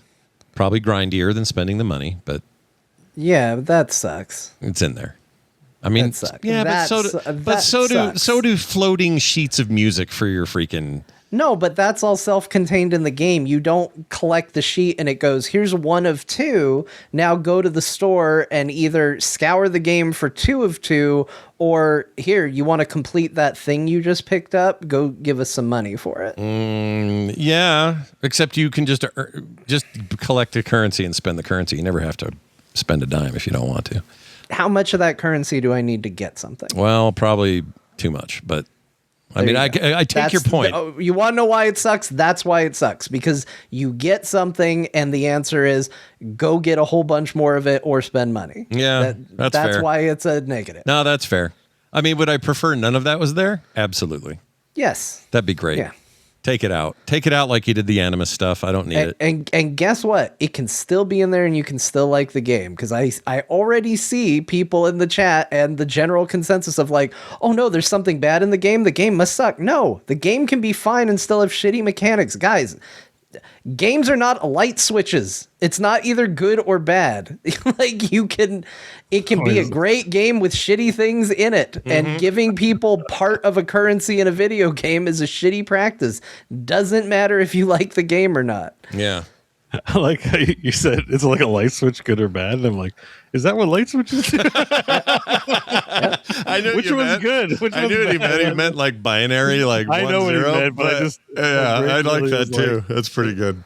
But the lights are off. Oh, what a shitty night we're having. Yeah, that's bad. Turn them on. They're good when they're on. The lights back to good, please. Turn them on good. Well, anyway, that's my overall on it. I really like it, and I wish I'm I glad had more of it. Ubisoft has had a win, and I'm glad you like it. It's awesome. It makes me want to. I don't know. It looks great. Like it really does. Get a boat. It made me no, not that. It made me realize just how much the AC franchise in general means to me overall. Like, I know they're not all equal. I know that, people have complaints about some and not others, like whatever. You are a big fan of the franchise. Yes. Its contribution to gaming, I think, is massive for me in particular. I'm here for what it brings. I like a map full of things to do. I love being able to choose when and how I want to do them. I like the freedom of, how I move around, how I tackle things. And even in those cases, there's more ways to do it than even I know about. Like, I just like that sandbox they give me to play in these historical places that I'm never going to see in real life. And the detail and adherence they have to that history is also fantastic. And they're almost always quality products. Like, I played a lot of Valhalla, which I really liked. Yeah. And, their attention to detail in that one was even evident. Like, there may be some fatigue with the franchise, there may be fatigue with the business models, but overall Assassin's Creed games are like universally pretty good. Like, right? Like, there's very rarely a bad one. Yeah, I would even like, people didn't like 3, but didn't like and bad game is like it's different. Right? Yeah, exactly. Yeah. And also I think they liked it well enough that got a remaster a month or 2 ago or something. No one talked about it because it was less of a remake and more of a remaster, but I don't know, man. This is just like, if they can keep going and just keep momentum from this somehow, like, I'm not confident they're going to learn any lessons. Maybe they will, maybe they won't, but I want to play it more right now. So that says something. I also got all up to speed on Moonlight and Sunshine. And you might say, Scott, what the hell is that? Well, it's not a video game. It's a binary. It's either good. It's good or bad. Or bad. Yeah. Yep. Moonlight is bad. Sunshine. If you flip those compound words around, it's moonshine and sunlight, which is this kind of soap here. I don't know if you have sunlight soap in the States. No, but I like the juxtaposition there. I almost wish it was. You know what moonshine is, obviously. But it's just weird how we have, you can take those compound words and flip them, and they also mean things. My wife's grandfather used to make his own moonshine. Do you know that? Made his own. Yeah, that's awesome. He even did the thing where he'd put the wrapping on it and put X's on it, like the cartoons. He would do that. He was also a regional manager for like one of the KKK offices there, so or whatever, something dragon, junior that dragon. That story really went places, man. I can honestly say I learned a lot and wasn't expecting any of it. Yeah, is it like Michael Scott, a regional manager? Yeah, I don't know what else to call it. He was like a regional manager. He wasn't Grand Dragon, but he was some kind of mini dragon or regional dragon, dragon junior, dragon manager. It's something like that, but. He was crazy. But anyway, Moonlight and Sunshine are open source products that use the same protocol as GeForce Now, but do it on your own network, your own local network. And you can also VPN into it from other places. But the idea is that if you got a PC here and you're playing games from it, you can create that same level of streaming and no lag and all that you get with GeForce Now, but do it on your local network and to any other device, and to do it for free. It doesn't cost you anything to do it. So I thought I would experiment around with that a little bit, since I was sort of in the mode of testing these things. And I thought it was going to be more complicated. It was super freaking easy. I mean, you install this little server aspect that you get off GitHub. You just put it on your PC. It runs in a browser to configure it. Super simple. You essentially say, this is what this computer's called. Now, any device in the house that you run Moonlight on, because Sunshine's the server, Moonlight's the clients, and I can run it on iOS, I can run it on Macs, I can run it on ancient Windows box, anything I want, old computers, whatever, and it will connect and play games like you would with GeForce Now, except again, no lag. Interesting. Or you don't have to pay for it. So I did that, and I am here to tell you it is awesome. All the praise people have been given that it is deserved. In fact, if anything, I'm a little annoyed that I paid, even though I got it discounted, but I paid for GeForce Now for a year, because most of the time I'm going to be doing the use case for GeForce Now is going to be the way I would use Moonlight and Sunshine, which means I kind of paid for nothing unless I'm more on the road with it, and I don't travel that much. This doesn't get you around the idea of I can't afford a good PC, but I want to play high-quality video games. No. But if you already have the PC and you're just looking to be able to play elsewhere, if you want to get more mileage out of maybe a Steam Deck that's struggling with higher-end stuff, right? This is a good solution for that. 100%. So if you're just trying to spread it around, or you feel like you're portable, like my Steam Deck's great, but there's certain games like this new game where if I want it to look a little muddy and ugly, I can play it on there. It'll play. But guess where it runs real nice is over Moonlight. And it looks just like this. You just install Moonlight on your Steam Deck? Yeah, Steam Deck has a native Moonlight stack or a flat pack. You just run it, bam, boom, you're in. And now I just launch it. It's just a better alternative to Steam Link, basically, right? Oh, yeah. That's the idea mainly, is because Steam Link has never really updated the protocol, and it's also not using like the HVAC codecs and like all these high-speed reasons that GeForce Now is so fast. This is just an open source version of that. And like I said, you can VPN in from other connections. I haven't tried any of that, but it still requires that you've got a computer here running the games you want to play. So John's right to say that. Like GeForce Now, perfect for those who don't want to get into the PC race and afford hardware and deal with upgrades. Must do wonders for your battery life too on your Steam Deck. Oh, way better. Hours better. Like 6 hours of game time as opposed to an hour and a half or something. We're running the game native. If you just felt like playing on your deck, even if you're, from a battery perspective, like you're lying in bed and you just want it to last a long time. Yeah. I mean, you can always plug it in. The plug's like right next to I keep my Steam Deck next to my bed, so it's a non-issue. But the other cool thing is, since I'm running locally, I don't have any, there's no outside reason I should have a blip ever, unless something on the local network happens. And I haven't had a single problem. It's running beautifully. So anyway, it's a really cool solution, especially if you're just like, I'd love to stream this to my MacBook in the kitchen while I'm waiting for this meeting or something. I got a controller here or whatever. That might be a more interesting use case. Like if you wanted to sit somewhere else in your house on a laptop. Yeah, I did that last night. Play like great. Civ or something, we think about high action games, but I mean, even if you have like a crummy laptop, you can play like your high-end strategy games. Civ 7 on a machine that wasn't designed to play it. That's like a more likely use case, even though I don't have a lot of space to sit other places here. Everything's very functional for me, but I could picture wanting to be on the couch playing my RTS. Yeah. That doesn't run on a laptop. I did it with... I gotta be honest, because from a Steam Deck perspective, for me, I pretty much don't use it, just like every other console I get. Yeah. So, it's... I just try to be empathetic because people do use it for these things. So, I can see. But the RTS on a laptop with this Moonlight sounds cool. Yeah, you could play I did do that. An RTS, turn-based. Any of those, really. You could play, I don't know, you could play StarCraft 2 that way, whatever. And it'll play with mouse and keyboard just as well as it does any of these other kind of games. And that's the other thing, is it's not limited. Like I was telling you guys last week, the GeForce Now doesn't currently support Final Fantasy Remake or the second one, and I don't know why. It's some licensing thing with Sony. Don't know why. Wait, sorry, is it Moonlight or no? GeForce Now, the service. They don't. There's certain games they won't do because of licensing versions. Yeah, we talked about it last week. Sony doesn't want people doing shit with their games. I'm surprised all over again. I'm mad. It's super lame that they do that. But because you're doing this locally with open source stuff and everything, it doesn't care what games it is. I can play anything on there.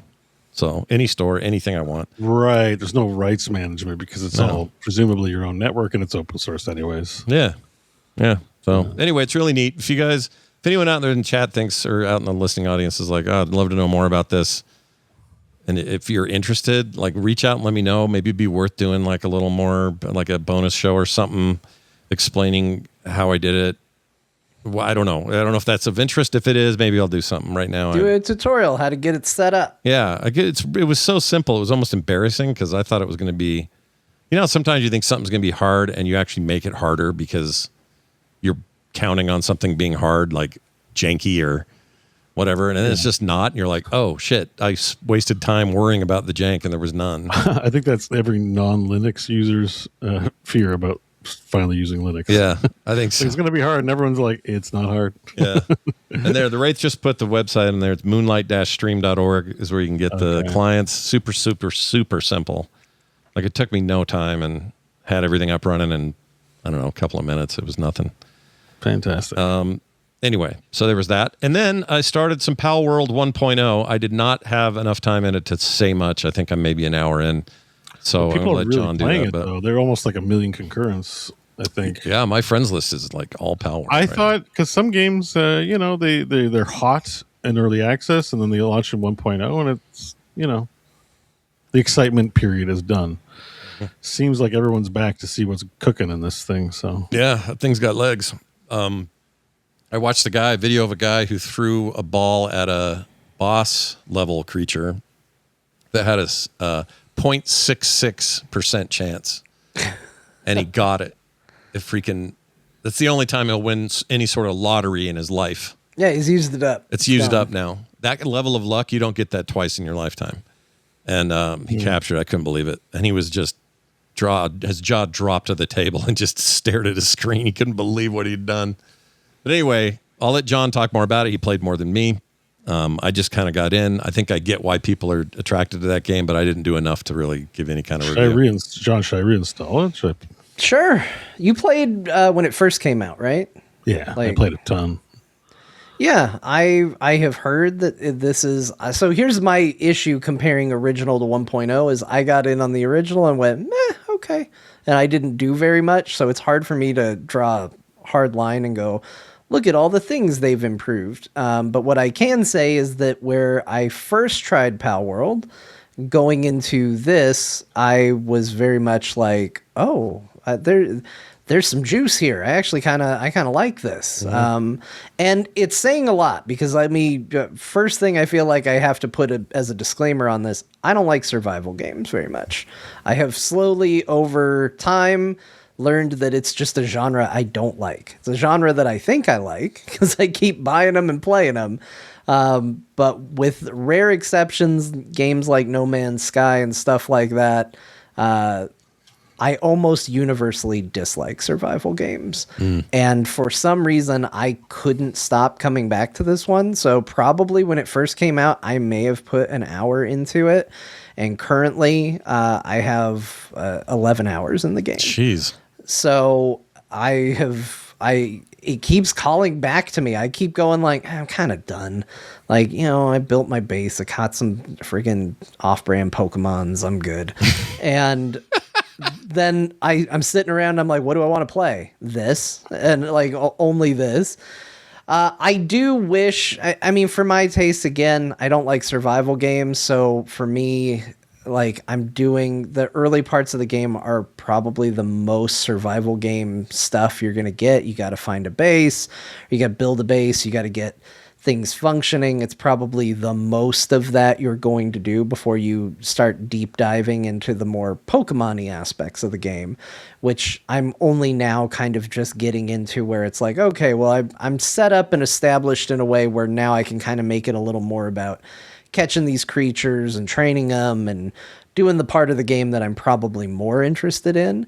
But I'm having a pretty good time with it. And even the survival stuff, like I didn't really mind it because I thought everything I built, I kind of understood what its purpose ultimately was. And I was like, okay, well, I see why I want this. Okay, well, I see why I want this. The creature designs in this, I know there's a lot of like, oh, look, they ripped off Nintendo so hardcore. And sure. But I'll tell you, like, the creatures are cool looking and interesting, and that's key. You know, we've talked about it with like hero shooters. If you're going to make a hero shooter, rule number one of making a hero shooter, give people heroes they want to play. Like, they have to look at the character and go, oh, I want to play that. If you're going to make a Pokemon-esque game, whatever your Pokemon are, need to be compelling. Like, World of Warcraft added Pokemon to it 100 years ago, and it's kind of meh because the creatures in World of Warcraft are like a deer, a crocodile, 3 different colors of snakes. Like it's one of the biggest problems. You have to have creatures that are interesting and compelling, and this game does. Whether that's because they just were like, hey, this is right out of Pokemon, let's take it. Maybe, but I feel the same way towards these creatures that I do when I see good Pokemon designs. It's like, oh, that's cool. I want to capture that. I need to have that be part of my team. The way that they interact and, you know, kind of build out your roster is really nice too, because they have passive effects just by being on your team. The pals do. And it's a nice touch because it makes those things, it gives you a good problem to have, which is, oh man, I want everything to be in my party, right? Because I'll have one that's like, hey, it'll upgrade how much you can carry by 100 pounds or whatever. That's great. That's super useful. Got to have that in the party. Here's one that removes fall damage as long as they're on your team. That's awesome. That's got to be on the party. Here's one that will do a hit that will never reduce a wild pal below 1 HP. That's super useful for capturing. He's got to be in the party. Here's one that's a mount. Got to be in the party. Here's a good fighter. Got to be in the party. Here's one that heals you. Got to be in the party. And like, as you go through it and you do that, and by the way, now you're out of party space, like it makes you realize, oh, this game's doing a really good job of giving interesting characteristics to these things that make them sought after, that make them compelling to have, whether that's in your base helping run the base or in your party helping you with the more adventure-y side of the game. And they've done a really, really cool job with that. And also just the idea of, you know, I caught one that then there was a tech tree where it's like you build a saddle for it and now you can ride. Now you have a mount. And it's that creature that you caught and fights with you. Like, that stuff is super cool. And it makes apparently there's flying too. Like, yeah, you can do mounts and everything. Yeah. That's awesome. Seems cool. So I think what they've done here is really good. The world is interesting. Like, you're running around in the open world and like there's stuff to pick up, there's stuff to see, even beyond just like, oh, that's a cool pal over there. Like, that's always something that's, you know, going to be present in this type of game. But like, they do a good job of dropping treasure chests that have loot that you actually get excited about opening. Like, it's not just kind of mindless, there's a treasure chest, whatever. Like, the loot's decent. They've got dungeons and bosses and all sorts of stuff out there. John, your family Fortnite's together, right? Yeah. Could they Palworld together? Because this is because like it's still, like, even though it's a little unhinged because you're shooting machine guns at Pokemon, it's mostly pretty family friendly. It is, and like when you kill them, it's not like there's an explosion of blood and guts. Like, the most graphic it gets is like a little steak icon might pop out because you got meat. But even the pals, they just get like little swirly eyes, so you could make some of them are sad. Some of the they're like, oh no, you're like, they're like, no. Isn't there also a bunch of automation stuff down the road where you kind of create, not factorial level, but they become your slaves. Basically, you feed them, I guess. I'm fine with that. But like, what do they do? What do they automate though? Like wood production. For example, like I have a fire pal in my base because whenever I'm cooking, they will take over cooking for me, or sometimes we'll just automate cooking. I'll just go like, hey, queue this up, and they'll do it for me. Or there are certain tasks that have to be automated by them. So if I have a bunch of iron ore or whatever, and I need to turn it into iron ingots, I drop that in the furnace. Off goes one of my fire pals. They start working the furnace, and they take care of making that for me. Yeah, there's some like artificial time, which probably you can change. I think it has a robust settings menu where you can change those parameters. But like, essentially, crafting takes time, so the Pokemon can speed up. If you got the right Pokemon, it'll speed up or produce like extra output or whatever the advantages might be, and then like you just set everyone up at your base and you go exploring, because that's that's kind of the loop, right? That's always the one rough thing about Valheim, was just I think that there's very little you can just leave. Like milling flour is something you can leave, but like a lot of stuff like baking bread, you got to like watch the bread so that it doesn't burn. Yeah, like real life. Yeah, so it's just like making bread is pretty tedious, actually, if you have a lot of materials and you're trying to make hundreds of breads.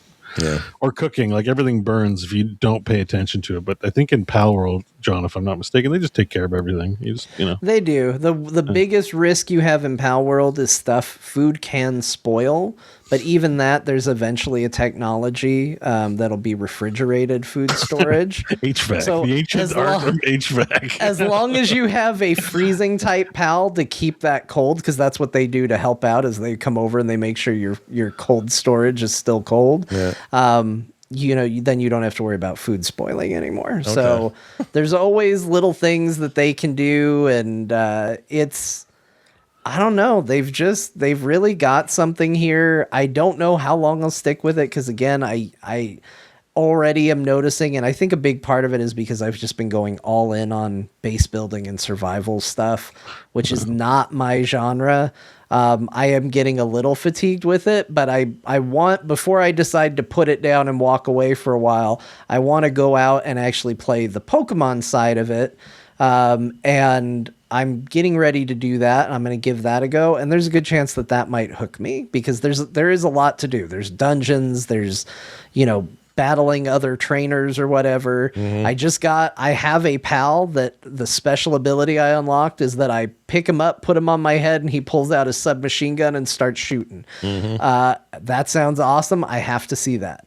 I have to know what that looks like. So yeah, I think the key with these games is like, it gets harder and harder the more you go. It's kind of a journey, like if you do get hooked, it's just like, you don't got to rush through everything. Like, you'll be semi-constructing your base to help facilitate the construction of things. And I think what ends up being appealing are all the fun discoveries. Like, you go to there's like an island. I'm sure the map's gotten bigger, so it's like, what do the Pokemon look on this weird island? Like, what kind of unusual species will I run into? Mm-hmm. And like, even for me, that's why I'm curious. I'm like, there wasn't a lot of bosses and there's a lot of unfinished content when I was playing early.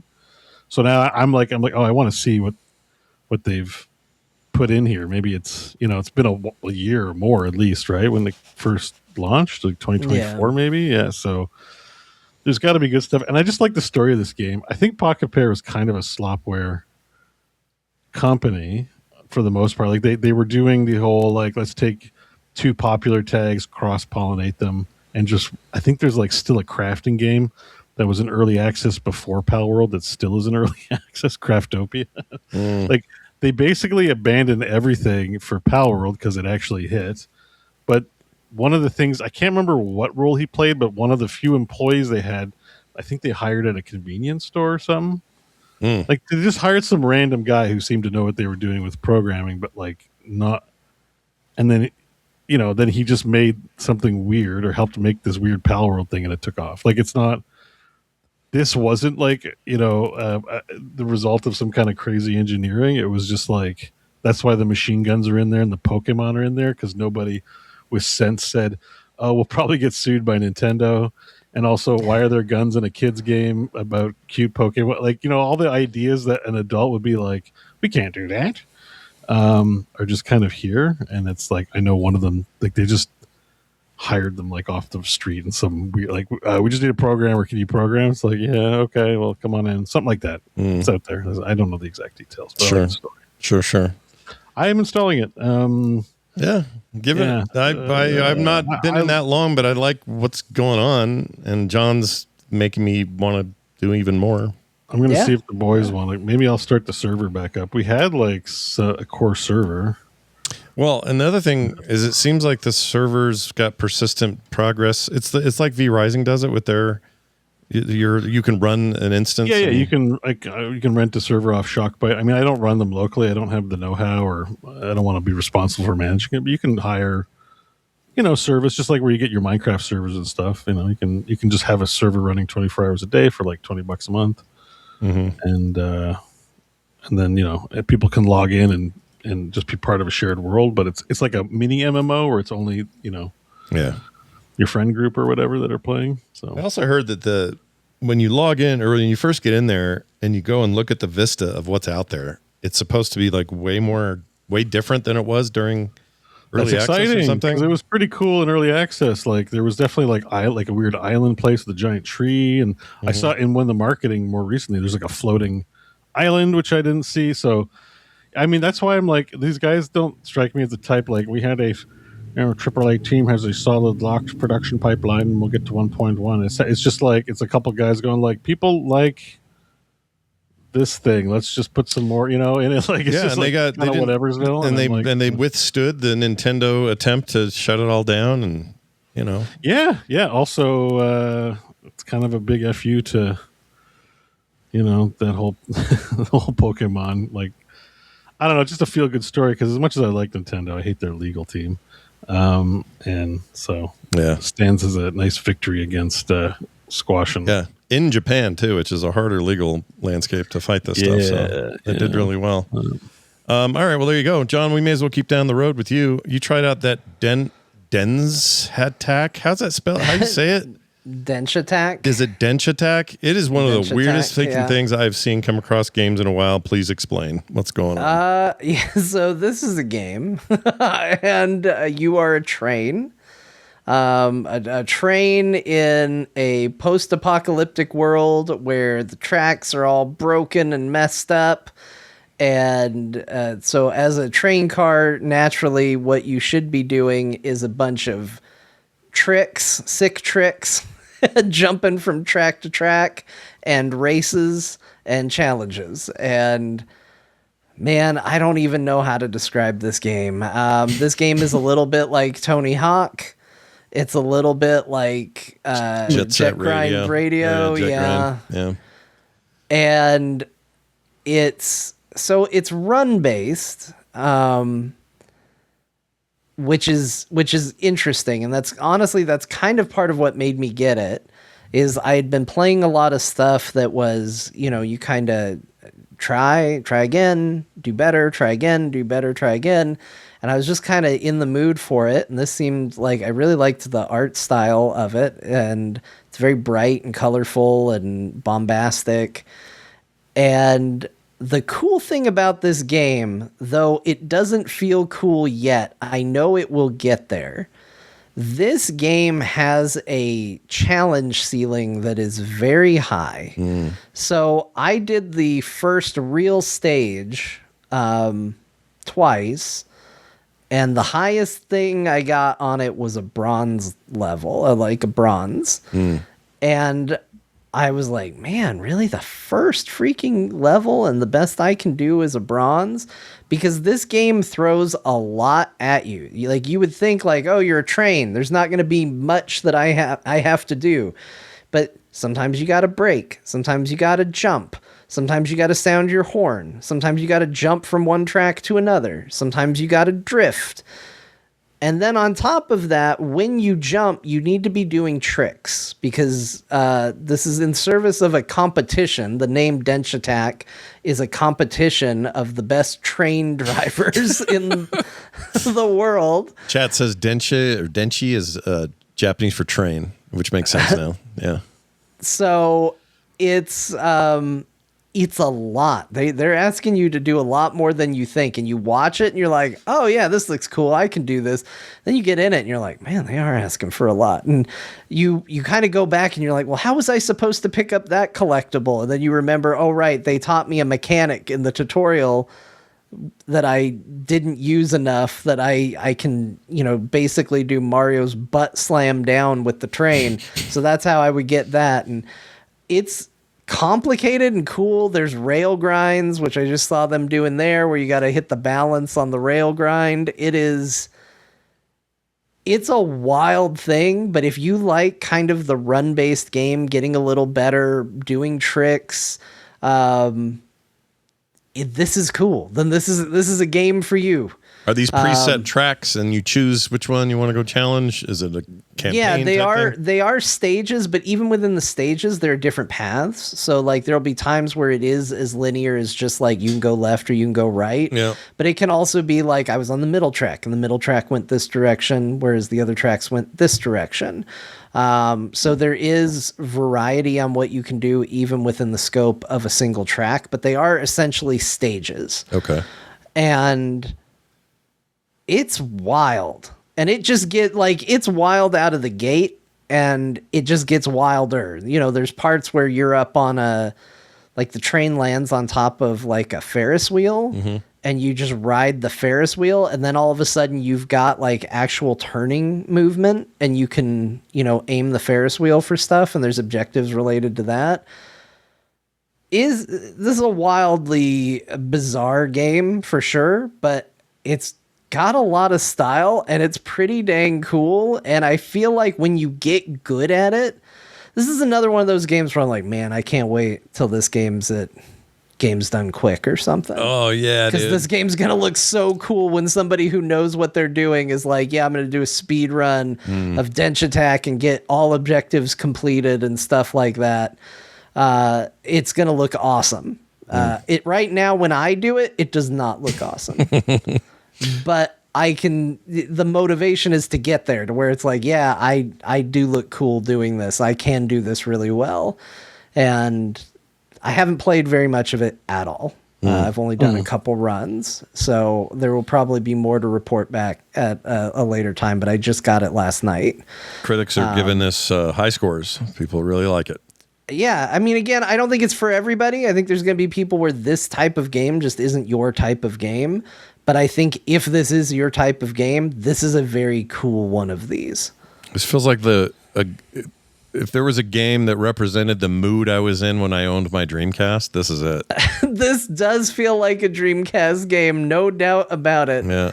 If this was the announced launch title for Dreamcast 2, it would feel completely at home. Yeah, it'd be appropriate. Let me ask you this: if you're good at Tony Hawk, you've been playing those remakes and stuff, would you think you would have an advantage here? You'd fit right in, like you'd just pick it right up, or is there no real analog there? It wouldn't hurt, but it's not 1-to-1. Okay. Like, you do use the right stick for all your tricks. So like when you jump, depending on how much of a quarter circle or which direction you push does alternate what trick you do. Longer circles mean longer tricks. So if you only have time for a little one, you just do a quick one. You want to do a lot of variety. You don't want to just spam the same trick over and over again. So there is some familiar flavor there for anybody who's played like the Tony Hawk games, but you're not in a big open world. You're literally on rails. So it's not completely 1-to-1. There is going to be some stuff where it's like, okay, well, I got to do this at this point. I got to do this at this point. So it's a little more focused in and less free form than like a Tony Hawk. There's no you're not delivering anybody. It's no crazy taxi aspect to this. You're just literally trying to make the course. Not yet. The first thing you do though is deliver somebody's ramen. So I don't know if it will go there at some point, but it doesn't. That seems to be a story conceit because there wasn't like a time limit on the ramen or anything like that. It was just like you did all this train shit, and then all of a sudden you're like, "And here's your ramen," and they're like, "Oh, thank you." Yeah, I think I'd move out of Tokyo if this was. I saw a train doing this shit. I'd say, you know what, we're moving to the country. We can't be in here. That's kind of the story. The story is basically global warming devastated the world. Everybody's living in these bubble cities, but this is about the people that don't live in the bubble cities, and they got to use these trains to get around. Like, the game starts with like a big, here's the story, and then it goes, but who cares? We're not doing that. We're doing this. So I don't know. It's fun. It's a fun game. What a wild thing. Check it out if that sounds if that fever dream of a statement sounds good to you. Check it out. There you go. That is once again Denshattack. Denshattack. It's not Denshattack, right? Nope, not Denshattack. Okay. It just feels like I could go either way on that. Anything else you get up to? Yeah, I'm gonna just some real quick things to talk about, either because there's nothing really to say or because I've talked about it a lot. I did what I think is the last of Stellar Blade, but I wanted to mention again because I know that's going to make someone out there angry that I did. And I just decided to go through it, and I got locked in on trying to beat one of the final bosses on hard, and I did it. Nice. I just want to prove if you dedicate enough streaming hours to something, you can do it. But I do think with this, I'm probably going to be hanging up the Stellar Blade for now. Although while I was streaming this, time to hang up the boobs. Time to do something else.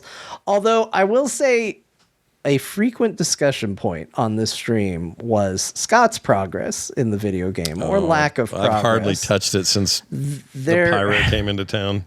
There was a lot of betting as to whether or not Scott would make it to the second area in the game, not counting the city, but the second zone. And I said, hey, let's see if I can get to the second zone in this casual sit down, just playing for an hour or so. And I did. Nice. So we just wanted to dunk on Scott a little bit during the stream. I only streamed for like 3 hours, and a big chunk of that was just this fight that I'm showing. Yeah. Most of the stream was me trying this fight, and I still ended up making it further than Scott in the game. That's pretty impressive. I'll tell you what. I'm sure glad the chat's got the right focus when they come. Then we took bets on if you would make it or not, because at first we were like, do we think Scott's going to finish this game? And there was no takers on that. You'd make a pretty penny if you ever finished the game on that one. You think so? I'd do some real betting, and then the bet. I mean, bet on yourself. Yeah, of course. Then the bet became, would Scott make it to the second area? And so that's great. Will he finish it? No. And the standings are really coming down all the time. Will he finish this game? Will he rescue Tsushima? Yeah. Now, will he get through level 2? Well, I noticed no one's asking how far I'm going to get in my pirate love at the moment, and I'm getting real far in it. So if you're playing, people only like to do it when it's a game you're midway interested. You also haven't fully interested in the game. Said you were going to beat it. Although, how's Sea of Stars going? Good.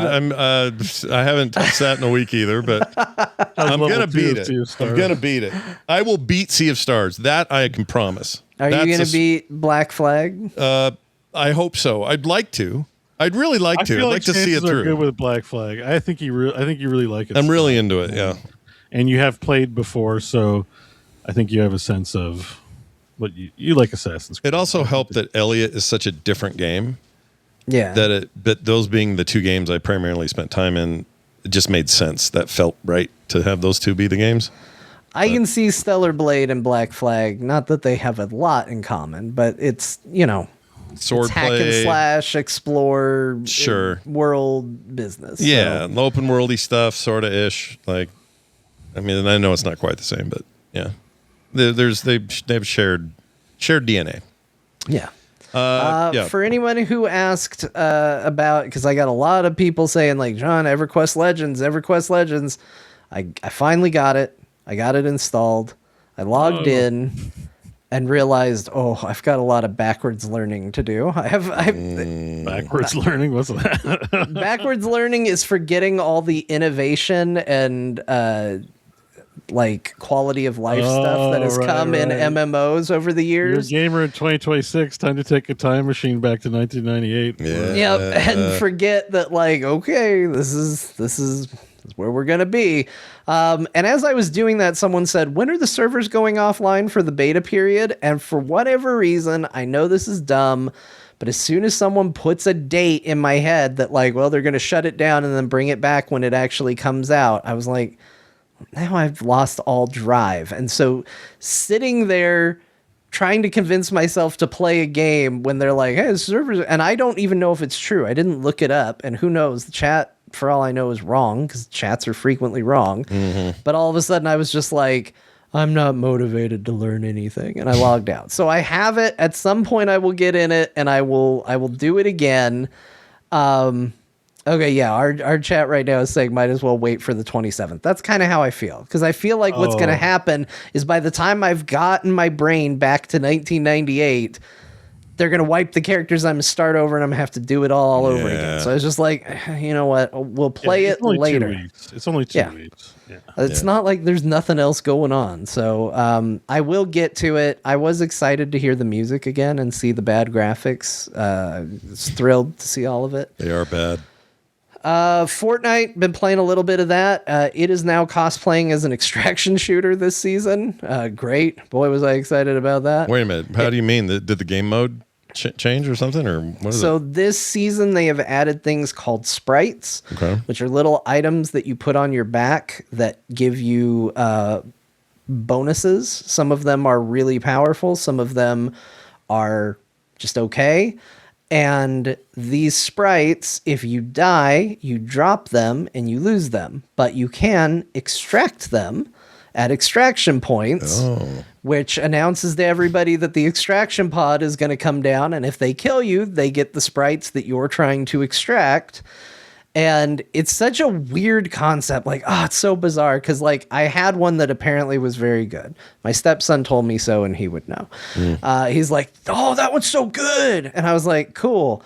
And then he found out, we went into a match together, and I was carrying it. And he goes, no, why'd you bring that sprite in here? And I was like, well, because it's good. Like, did you see what it does? And he goes, yeah, but if you die, someone's going to take it. I was like, what am I supposed to do with it? And he's like, just hold on to it. And I was like, well, what's the point of it if I just hold on to it? So you don't get the benefit from it if you are just holding it, or do you get the benefit from it? No. Oh, well, no. then It sits in a menu, and I guess you can level it up, and that unlocks things in the game. Okay. But you can only level it up if you take it into the combat. So I guess the idea is that you go in, level it up a little bit, get to an extraction point, extract it so you can keep it. I don't know. I just was like, I'll just play with it. And I'm like one level away from whatever. I think you got to get it to like level 5, and then it's fully powered, and it's like, ooh, that's a thing. So I'm like, we're one match away. Like, the odds are, because I think the tracking for my family is all over the place in terms of our skill levels. If my wife and I and my stepson all play together, there is a very good, there's almost a 100% chance we end in the top 5. Most of the time we will win. It's as a group. Yes.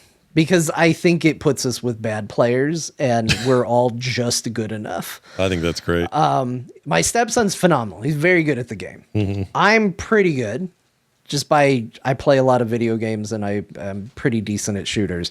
And my wife is pretty decent too, even though she doesn't play very much. But she's the kind of person you want with you. She hangs back. She does a lot of healing. She'll play safe and careful while we're being reckless idiots. And so, yeah, the last time we played, we got a win, and I'm like, I'll just go in and we'll win again, or we'll extract. It'll be fine. We'll just figure it out. But yeah, I got some sprite that's apparently rare. But yeah, they added an extraction mode, and honestly, it is kind of fun. It is kind of neat to have other things to do. It hasn't turned me around on extraction shooters. It's one day it'll probably go away, and I will not be sad that it's gone. Yeah. But part of what makes Fortnite play nice is that they do change it up enough here and there to where it's like, oh, this season's kind of fun because it's doing this. And that's what this currently is. Although they did just do an update that is, for some reason, Batman Cross Summer Fun. Yeah, it's a little Batman guy. It's all Batman characters in swimsuits. Oh yeah, so that's some of the new sprites. So there's your Batman swimsuit outfit. Yeah, I don't know. Thrilled to be there. Well, yeah, I mean, he's Batman. He's Batman, okay? Yeah. Like, just because he's at the beach doesn't mean his parents aren't dead. That's true. Who's the middle creature? I don't know who that is. I don't know who that is. The one on the right is a Fortnite thing. Well, okay. Like, their helmet comes off, and it's usually a celebrity like The Rock or someone. You ruined me with Resident Evil 9 and the freaking tofu guy, because now everything looks like the tofu guy to me. He just looks like tofu. Yeah. Yeah. But the swimsuit was a funny thing because they put up this picture of Poison Ivy in particular. She was the big one where people were like, whoa, look at what Fortnite's putting in it. Like, look at the skimpy bikini on her. And then like the models leaked. Yeah. And there was a real bait and switch with the Poison Ivy outfit and people got upset. And I will say, it definitely had an air. What was shown versus what people thought they were getting is definitely like, I ordered this for cheap off Temu and I did not get what I thought I was going to get. Yeah. Like, it definitely had that quality, but apparently Epic had enough angry people yell at them because okay, so yes, this is the image of what what they said that's they were what they do. showed. Yeah. Now let's see if we can find I'm trying to find the real one here. Is it this one? Well, it didn't end up getting put in there, but is it that where it's all no? That's up? the one that was already in there. Okay, let's see. Hold on, let me see if I can find it. I got to be able to find it. Okay, I got it. Okay. Let me put it in our Discord. Excellent. Really quick, because you do have to kind of see it again. Like, the difference between the two is definitely like, I did not get the item that I ordered. Yeah, this is like, I'm sorry, I didn't order this. I ordered that. Oh, we don't make that. That's not what you get now. Those are very different boob holders than the ones over there. They did change it, so it does look like what was advertised now. I don't know if that was a change of... I don't know what happened specifically. What's this complaint look like to the Better Business Bureau? Because, like, you know...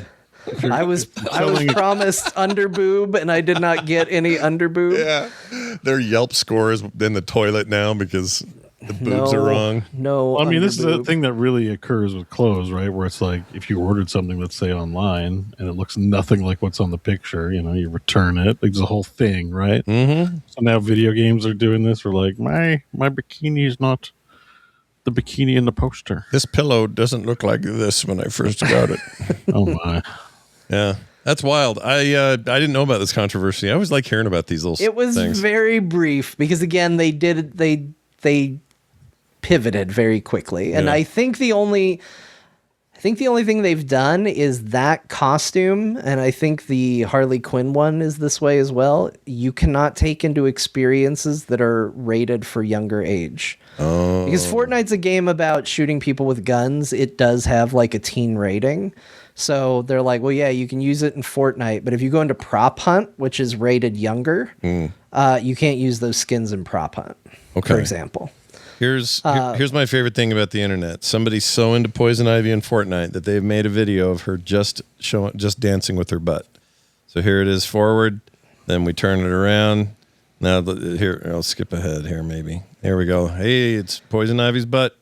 You know what this feels like the equivalent of? Like the what would have been the equivalent for us back in the day if we had access to YouTube when we were children. Like, if somebody uploaded a YouTube video of this is what I recorded on channel 99, that was all, you know what I'm talking about? Yeah, totally. Check out what I saw when I tuned to channel 99. Yeah, I think you're right. And I have to remember that sometimes because sometimes it baffles me and I just think, what is going on? But if I was some 12-year-old and my friend sent me this, I'd be going, what? No way. Oh my gosh, I gotta get the Poison Ivy skin. Yeah, I could see To be fair, I bought the Poison Ivy skin. Well, yeah, because you're a DC fan. That's different than you Googling. That's why I did. Yeah. That's because I was a DC fan. This thing just keeps zooming in on her butt. It gets closer to her butt as the video goes on. Nailed it. I think eventually it's like right up in there. Oh, no, it's out again. Sorry. Anyway. Are we just investigating how far up her butt this video just goes on. It's 10 hours, by the way, this video. What? Yep. 10-hour video. This is at hour 41 is where I've currently got the cursor. Oh, my And it just repeats this. And who's this for? Sting? Tantric sex. I get it. Finally, I played Astro's Playroom. My son wanted to go back to the original. I beat Astro's Playroom and kind of accidentally started stumbling into becoming a speedrunner for one of the levels in it. They have speedrun challenges, and when you get done, it shows you, here's where you are on the leaderboard. And like most leaderboards, the typical person who does it, it's very bad. It's like, I finished the match. You are the 2,978,503rd fastest at this. And it's like, oh, great. Let me hang that on my wall. Still decent, though. I'm impressed. But I started messing with it, and there's one run where I'm in the top 150,000. Oh, my gosh, dude. And I was like, I could do faster. And I have kind of latched onto this idea of like, every time I'm like just a fraction of a second faster, I move up by like several thousand. Wow. So I'm like, I can cut some time here. And so it led down a rabbit hole of, okay, well, what is the speed run record for it? What do they do? And unfortunately, where I've gotten stuck is apparently there is a glitch that you can do in the game that lets you use a move twice when you shouldn't be able to. I don't even know if it still exists, but that seems to be like a key to getting a shorter time. And I got to learn that. And as I was going down this rabbit hole, I was just like, what am I doing right now? Even my son, when I'm playing, he's like, Dad, what are you doing? No. I was like, I'm trying to do this fast. And he goes, you're getting worse. And I was like, I'm not getting worse, son. I'm getting faster. He's like, you used to be able to finish this and now you can't. So you're worse. Yeah, he knows. He knows what's up. And so that kind of pulled me from the edge of going down a speed running rabbit hole. But I guess the brag here is that I'm in the top 150,000 and climbing. Oh, geez. For one specific level in the old version of Astrobot. It's so dumb. It is dumb, but I love it. But I ended up getting him the Spyro trilogy because we've beaten it's so all good. the Astrobots now, and so Spyro was kind of the next. He always got excited about it. Like that remake's really good. It's well done. For what I mean, if you like Astro, if you like Spyro, then he should love it. Yeah. So that's what he's playing now. He's finally getting good at using the right thumbstick a bit. So that's about to open it. And now, like a responsible parent who's been doing irresponsible things, I'm going, buddy, if you learn to read, there's a lot more video games we can play, but you got to learn to read. So we're trying to knock on that door a little bit. Right now, it's like, yeah, but the path of least resistance is what if I just play more Astrobot? I'm like, but what if you learn to read? We can read some stuff. So, yeah, that's all been taking up a lot of time is gaming with the kid because that's what he likes to do. Nice. Well, there you go. Very, very good list for John this week. Bo played 15 different games, but we're going to focus on one. No, I didn't play 15. Oh, okay. You just played Nightreign, I think, right? Yeah. Yeah. How's that going? So, well, it's not just played Nightreign. I'm playing Nightreign ranked. Whoa. Right, Depth of Night. I've been doing that for weeks now. You're not tryharding. This has been the case for a few weeks now. So it's like I'm made my goal to get to Depth of Night 5. Pro gamer. And so I'm at stage 4. I'm in the middle of 4, and like it's kind of like rough. Like I'll win 3 games, and then I get paired with a bunch of shitters, and because when you get paired with them, they're like the matchmaker will pair you with lower rank. You lose 3 games worth of points.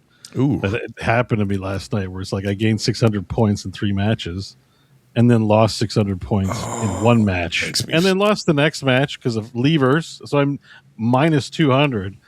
It's a From game. It kicks you in the nuts repeatedly, but I'm persevering and climbing. It's just that was, that's if you're wondering why it's taken so long, well, it's because it's a journey. But where are you in relation to where you want to be, though? Like, so I'm in Depth of Night 4 at about 4,000 points, or sorry, 4,500, 600 points. I got to get to 6,000 points to get to Depth of Night 5, and then I'll be at the highest. That's Master League, basically. And when do you get? How many games if you don't die or have any levers or whatever? Like things go perfectly. Basically, if you get no losses to get from like rank 1 to rank 5, would be 6,000 points, 200 points a game. So like it's probably 30 games. I think is the math on that. Jeez.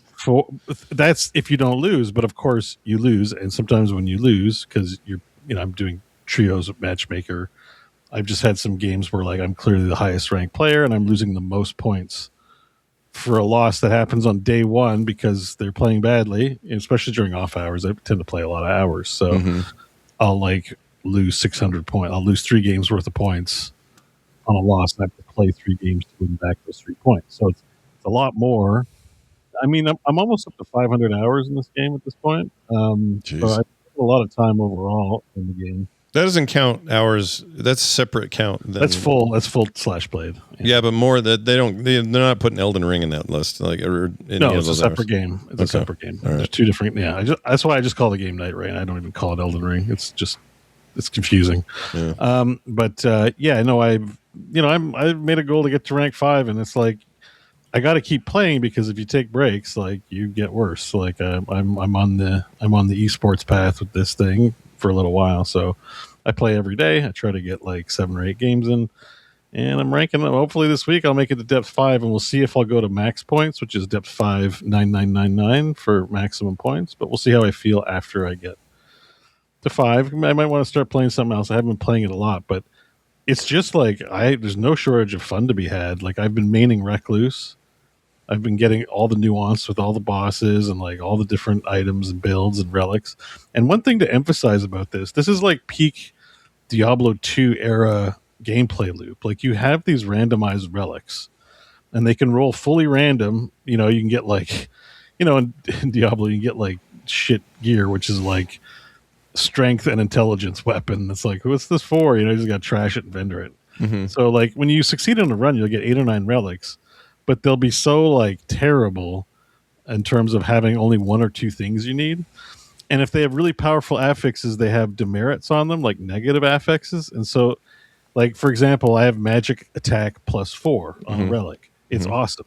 But it also reduces my intelligence, which is how used for calculating my damage input, right? So it's like, I'd ideally like a relic that's +4 magic up without the reduction in intelligence. Also, it needs to be a green relic for the chalice that I'm putting in. So it can't just, if it rolls any other color, it's not for that chalice slot. So like there's this fun, like Diablo is like, I'm going to go and get loot. The thing is like Diablo's easy in terms of like you wipe screens and get loot. And this game is more like it's ball bustery, and I'm playing in ranked mode. So there's some stakes involved in a run. And there's a lot of meta awareness around routing and like boss strategies, things like that. So it's just like there's a lot to chew on if like you're that kind of gamer. And like so like this game has like the furthest thing from boring to me. Like I'm always feel like I'm always learning new things, improving. You want to do your next run like 1% better, or now that you've learned, especially I'm playing on a glass cannon build, everything basically one hits me. So I need to like know all the patterns, dodge all the things.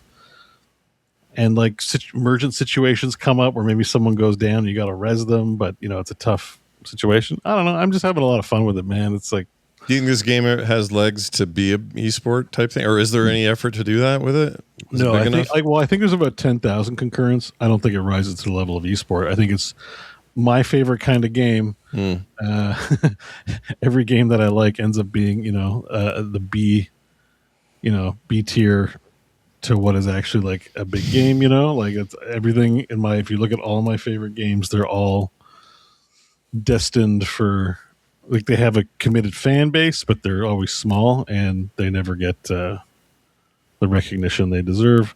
And I think there's a loyal fan base who sees that about this game and plays it intensely, but it's like Planet I don't think it'll be an esport, but like Planet Heroes of the Storm in this and this game, and there's probably a few others on the list I'm not thinking of that are just like absolute bangers. I mean, it's maybe not true for the more single player games, but definitely the online games. Yeah, I tend to like, I mean, Valheim was pretty popular, but even that's like outmoded. Where I still think it's the best. It's the best of those games. So, but there is a community of people playing. So, like, it's good to play now, especially before Dustbloods comes out, because I imagine a lot of people are going to move on from Nightreign to play the new From Software game, which is also a PvP. It's tough to say what it is exactly. It's like PvPvE game. So there will be some. Get a good Switch for that one? Maybe. Maybe. I might wait to see like how the reaction is. I'm not playing in the playtest, obviously, but I guess there'll be comments coming out from there. Yeah. There's a good chance, but like I'm kind of holding. Here's the thing is like, it's fine that it's an exclusive, except it's a multiplayer game. Like, how dumb do you have to be to put your online game behind a place where you have to pay Nintendo to access the online features. You know what I mean? Like, yeah, it's a time thing. Maybe it'll come out eventually. Unless it's like the greatest game of all time, it's like the queues are going to be dead. So what's the point of an online game where the queues are dead? Yeah. That's like, it's not a question of will the game be good or interesting. Like, it's a question of like, why did you make it exclusive? We're going to Fortnite only on Nintendo Switch. Like what? It's so silly. Part of it is they can, like they did with Bloodborne for Sony. It's a deal the console maker makes to say, we have a from the game you can't get anywhere else. Yeah, no, I know, but it's just for an online game, it's very silly. It is weird, I agree. It's a very like, it seems like a poorly thought out decision I just don't see how you make more money. Like unless Nintendo really handed them a big bag, like I just don't see how it makes any sense. Yeah. So it's a little weird. So I don't know. Like I said, I have a history with consoles of buying them for one game and not playing them again. So my default position is I'm not buying it until all of a sudden I've bought it. That's how these things go. Sure. So it possibly could get me to buy one. Yes. All right. But I've been playing a lot of Nightreign. I'm probably going to do. I'm like got material for a bonus show I'm collecting now. Since all I do is play Nightreign, I'll just get out some limited value of what I can tell you about the game, right? Because I'm not playing new games right now. Mm-hmm. I don't know if you have questions. That's great. I don't have much more to discuss other than it is like a tough but worthwhile hill to climb. I'm really enjoying it. But is there any pirates? Are there pirates in it? I mean, I don't think there's a pirate themed character. I would say no. Well, no dice then. No, I kid, but this is a game that I so respect, especially watching what you do with it and seeing you like climbing ranked and like really peeling back that orange. I have nothing but respect for it, but I can't imagine me playing this game. It just sounds like you need to play Elden Ring first. Like, okay. So getting better at a game is like very satisfying for me. Like playing new games all the time is like not satisfying for me. I know it's crazy because that's what we do on the show, but like it's been a pattern I've been in because I haven't had that game, and Nightreign is like now that game that is like. It's a revenue. I can get better. I can get 1% better at this. I can evaluate my performance. I can improve, and I just find it engaging. Like there are games like that exist, but I'm not super interested in Apex Legends or Fortnite. Battle Royales don't really interest me, and MOBA. I just still play Heroes. I don't really feel a draw to like any of the other MOBAs right now. I'm not that, and there's certain genres I'm not that good at. Like I don't consider myself good at fighting games or racing games. That's not really my wheelhouse. WoW PvP doesn't really interest me all that much either, to be honest. So it's just finding something that interests me. The way I would describe how I feel about this game is, in the heyday of Wrath of the Lich King, when you were running dungeons, this feels like what they could do with an MMO in 2026, where I don't like the Holy Trinity, like where it's like the tank just press the top button. See, in this game, like the enemies, if you do a lot of damage, the enemies will aggro onto you, and the enemies will target like every player. There's even a boss fight now called the Balancers, where every player has to like fight. There's like 7 different enemy entities to your 3, so they'll target. Like everyone's got to be personally responsible for like defending themselves. But like when you kill your guy and your teammate's in trouble, you can go help them. It's like more dramatic. It's more strategic and interesting than just the tank being the focal point for all the activity, and then just dodge circles. Like there's more of a feeling of you're actually combating something. And that's like true even like with all the fights in the game. It's very appealing. And like I often think I'm like Guild Wars 2 maybe or 3 will be like the one that does this. I don't know. Like we've only seen a trailer, but like moving away from the Holy Trinity and moving away even from like classes where it's like, well, as a class, your role is just healing. So that's all you're going to do. Instead, everyone has like a different expression of how they're going to deal combat, provide support to allies, and then have, the enemy combatants be a little more intelligent about how they hit things. They have huge hitboxes. You can't stand at Stitch's or Patchwork's feet and expect not to get cleaved or whatever, I guess he does cleave maybe, but like, just the number of deaths that are just like they were targeting the other guy, but he swings his sword is so gigantic and he swings it so big that I just got caught in standing in the wrong place and learning these things and then bringing them to future runs is like really high. Like it's really, really like I really remember feeling that like in Wrath dungeons, because there was like incremental gains to be earned through earning reputation through the tabard system of that expansion, and then feeling like there was meaningful gear also to like grind for, and they were just fun to like learn the dungeons at that time. Heroics were hard back in that day. They were. So it was never like an assumption you were going to get through every heroic successfully. It just gives me that feeling. It's you know, as soon as I'm done a run, I'm like, oh, I think that's enough. I've done 3, and then I find myself queuing up for the 4th. Like I keep queuing up for runs, and it keeps being super fun. And really, I've only been maining one class. That's the Recluse. There are 9 other classes to like master and get into. I play a bit of Wilder, but like I'm not, because I had the relics for it. I mained, like I one-tricked most of my way through ranked because I just had the relics to support. Yeah, to be strong support for the team in that role. Whereas now, as I have like 1,200 relics in my account now, there are options for other classes. But you gotta learn the nuances, because everything one-shots you in the higher difficulty levels. This health bar thing only works for a couple classes that have big health pools. I don't know, man. It's fun, That's but like, cool. yes, no, you'd have to start with Elden Ring. Nightreign. That's the other fun thing, is Nightreign makes the things I learned in Elden Ring valuable, I guess, like in this game.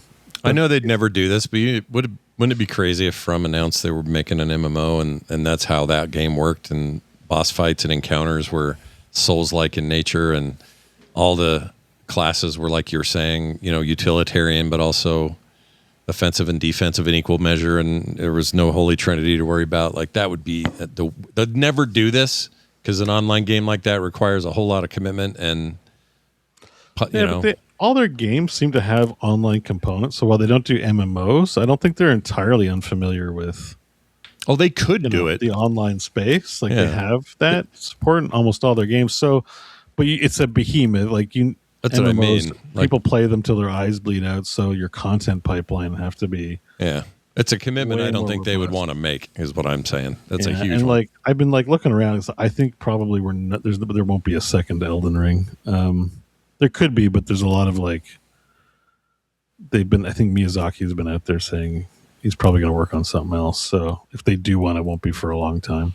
The Ghost Rider in the chat says, why you guys need to be in a Rocket League. I've been just feeling a little slight temptation to pick up Rocket League again, because I do like Rocket League. I am nowhere in the competitive space for that, but I do like it.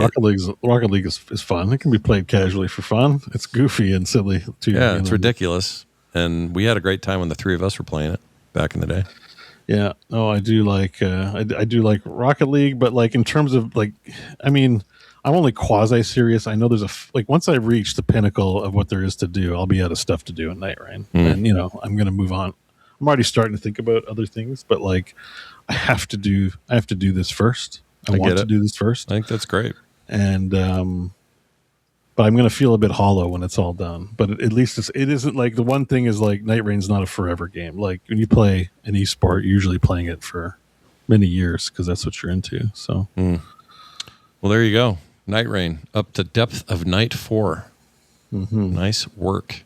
We're going to take a break. When we come back, we're going to talk about a couple of news stories, and if time permits. It's awful close to when we usually end anyway. We'll see how this goes. I got a bunch of emails lined up in case we needed them. But that's why we flipped it, right? Yeah, but in usual core fashion, we barely ever go short. It's like impossible for us to do this on any Well, we've level. been at it for 3 hours now. Yeah, close. And we just did the games we played. Yeah. So like I didn't get to the games I played till 2.5 hours into the That's session. what I'm saying, man. It's just like Although I only played one game, so I'm not asking for sympathy or anything like that. No, it all worked out in the end. Actually, that's how we should do it. We should reorder these every week based on how much someone played. So if Bo played one game, he goes first. I played 2 games, I go next. John plays 3, he goes last. I mean, I didn't feel like I was waiting. I mean, that's fine. The only problem is Bo adds his notes like 5 minutes before the show starts, so oh yeah, it's a little late to it. Good point. We can't have that. Never mind. Forget about it. I can't really plan around notes that aren't there. It wasn't a critique. It wasn't a critique. So we don't have to change things. It's all I good. think it's fine. All good. I was just saying we go along because we had to spend 20 minutes on explosive diarrhea and yeah. I mean, the pre-show was an hour long. Pillows. Yeah, the pre-show was almost a full hour, so that accomplished and a lot. We have to make it worth it for people to sub. I mean, I think I saw Cruddlefish in the chat during the pre-show being like, awesome gaming talk on the pre-show. Yeah, I couldn't tell if he was like liking that or he's being sarcastic. I'm really not sure. It doesn't matter whether you like it or not. It's a good reason to subscribe because you might miss some important gaming stuff that's in the pre-show. I mean, that's why people do Patreon stuff. Like get the whole show. Yeah, you get everything. So, that's right. Yeah. You're going to get the John show in a second, so that'll be fun. Before we break to that, though, let me just say this to people. You have choices on how to support us. We have a Substack and we have a Patreon. Both those things go to support the show. And if you want to read about those benefits, go to frogpants.com/core and do that today. Patreon.com/core show and core.show are the two places if you want to go direct. You can be like this dude named Nard Goblin. That's pretty good. Yeah. I like that name. Nard Goblin. Get those. Way to go, Nard Goblin. Yeah, I like that one a lot. He's Goblin Nards. He gets. He's getting no commercials now. He's getting cool art in the mail on a certain level. I think he's at that level. He is. So he'll be getting art from me every month. He's going to get host specials. You just heard Bo hinting he might do something around Nightreign as a host special. My next host special is 100% going to be an hour of Nightreign. So. Nice. People like those. We like the focuses. So watch for more stuff like that coming. Pre-show content, like you mentioned, each and every week. No ads or commercials ever. Great time to jump in. Go learn all about it at frogpants.com/core. And thanks to those who are already supporting us. We're going to take a break. When we come back, we'll have a couple of news stories. Hopefully some of your mail and stuff. But stick around if you're in the chat and also if you're a patron because the John Show starts in just a moment. We'll be right back. We are back. Hello and welcome back to the program. If you missed the John Show, consider signing up for our Patreon because you'll get it there. He answered what his favorite plant or tree was. Yeah. Where else are you going to get that information? Nowhere. Can't be found. Not on the Scott or Bo Show. It's on the John Show. So check that out. That's John laughing there. That was me. Yeah, it was you. Is that weird to hear yourself laugh? That doesn't even read as me to me. Really? So I don't know what that was from. It was from me doing one of these, and then you went. Pretty typical. Yeah, there's a little evil in there. Just makes sense. Yep. It's maniacal in some ways. Anyway, we're back and we got some stuff to talk about. In particular, a couple of quick news stories. So let's do those real fast. There's Elden Ring guy. News. Hey, you know the famous name Glen Schofield? Your Dead Space, Call of Duty, a bunch of other games, but Dead Space is like our big favorite thing he ever went out and kind of did on his own. Or I guess after the Call of Duty stuff, that was his next big thing.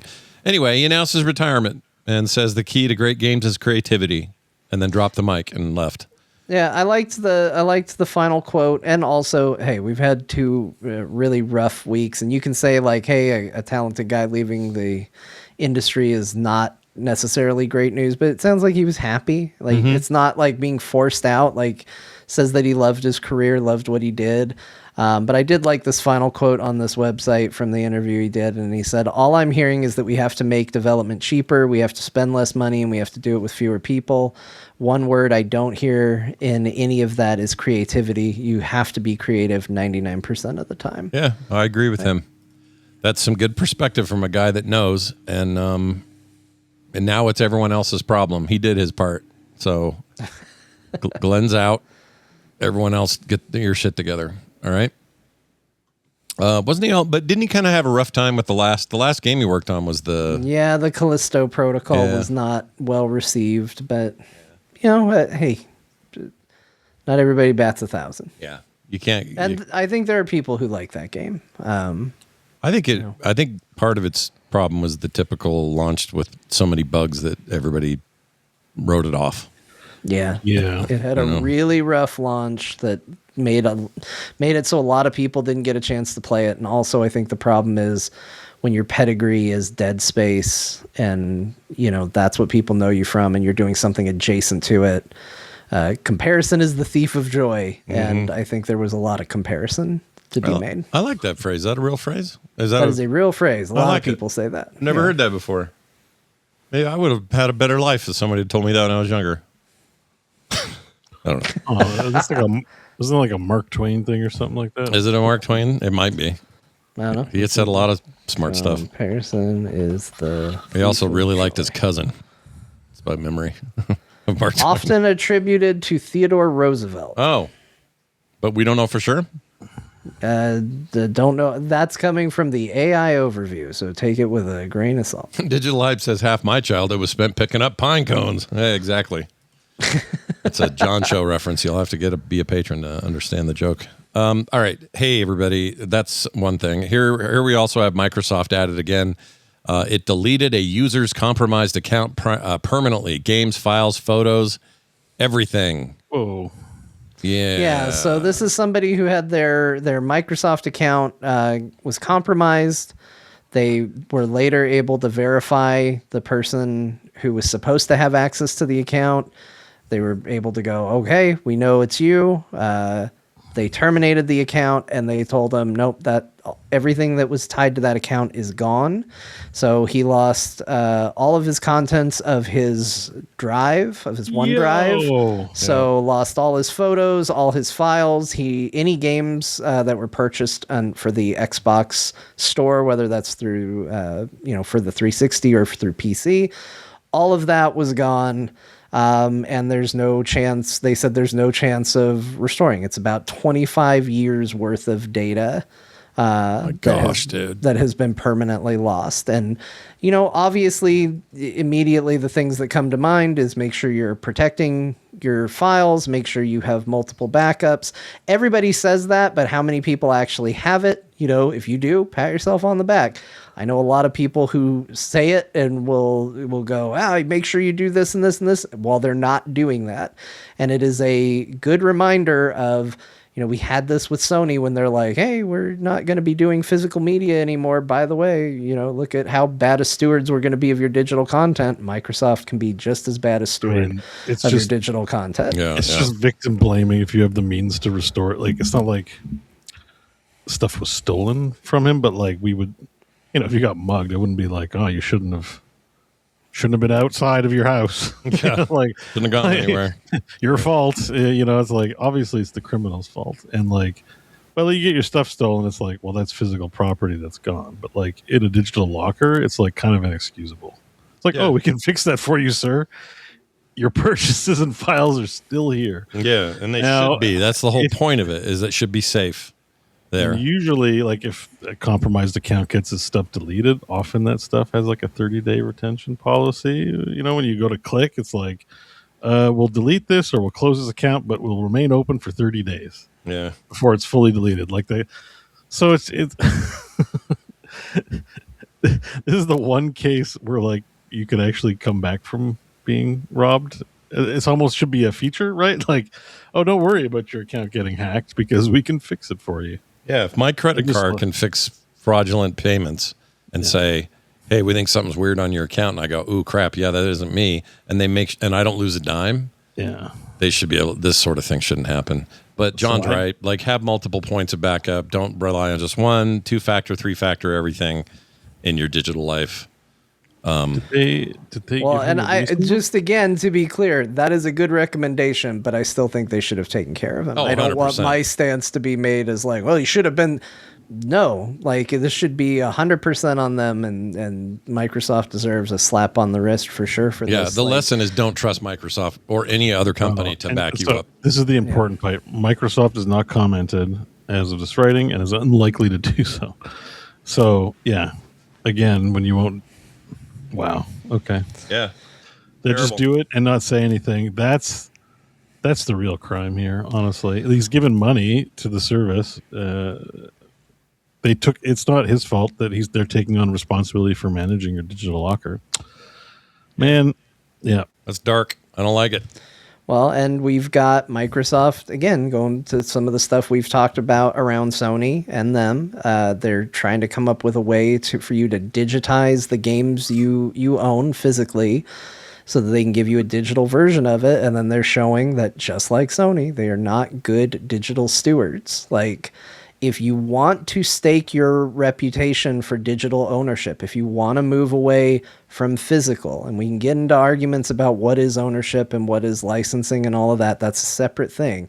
The reality is this is, for all intents and purposes, this is your stuff, and they're saying we're going to help manage that for you.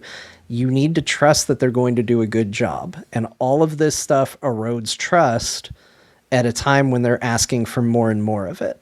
And that's what I find the most unacceptable, is if Sony was doing a good job being a digital steward, if Microsoft was doing a good job being a digital steward, it's a much easier pill to swallow them saying, like, we're going all digital. It's like, oh, well, I trust them, but they are eroding trust while asking for more. And that's the part that's the most unacceptable. Yeah.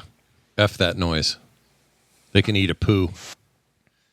Moving on. Sega's Gamescom lineup sounds kind of cool. I just wanted to mention this, but they're going to show Alien Isolation 2. It'll be playable there. And that Crazy Taxi game, which is called Crazy Taxi World Tour, will be shown. I don't know why I'm so excited about that, but the idea of an open world Crazy Taxi game just hasn't been a Crazy Taxi in a long time. I know. People are a little mad at that game, I think. What, a Crazy Taxi? Yeah. For what? I think for some assets. They did in pre-production. They've said that none of it's going to be in the final game, but they had to disclose it. Yeah. What, some AI stuff or something? They disclosed that they used AI for previs. Okay.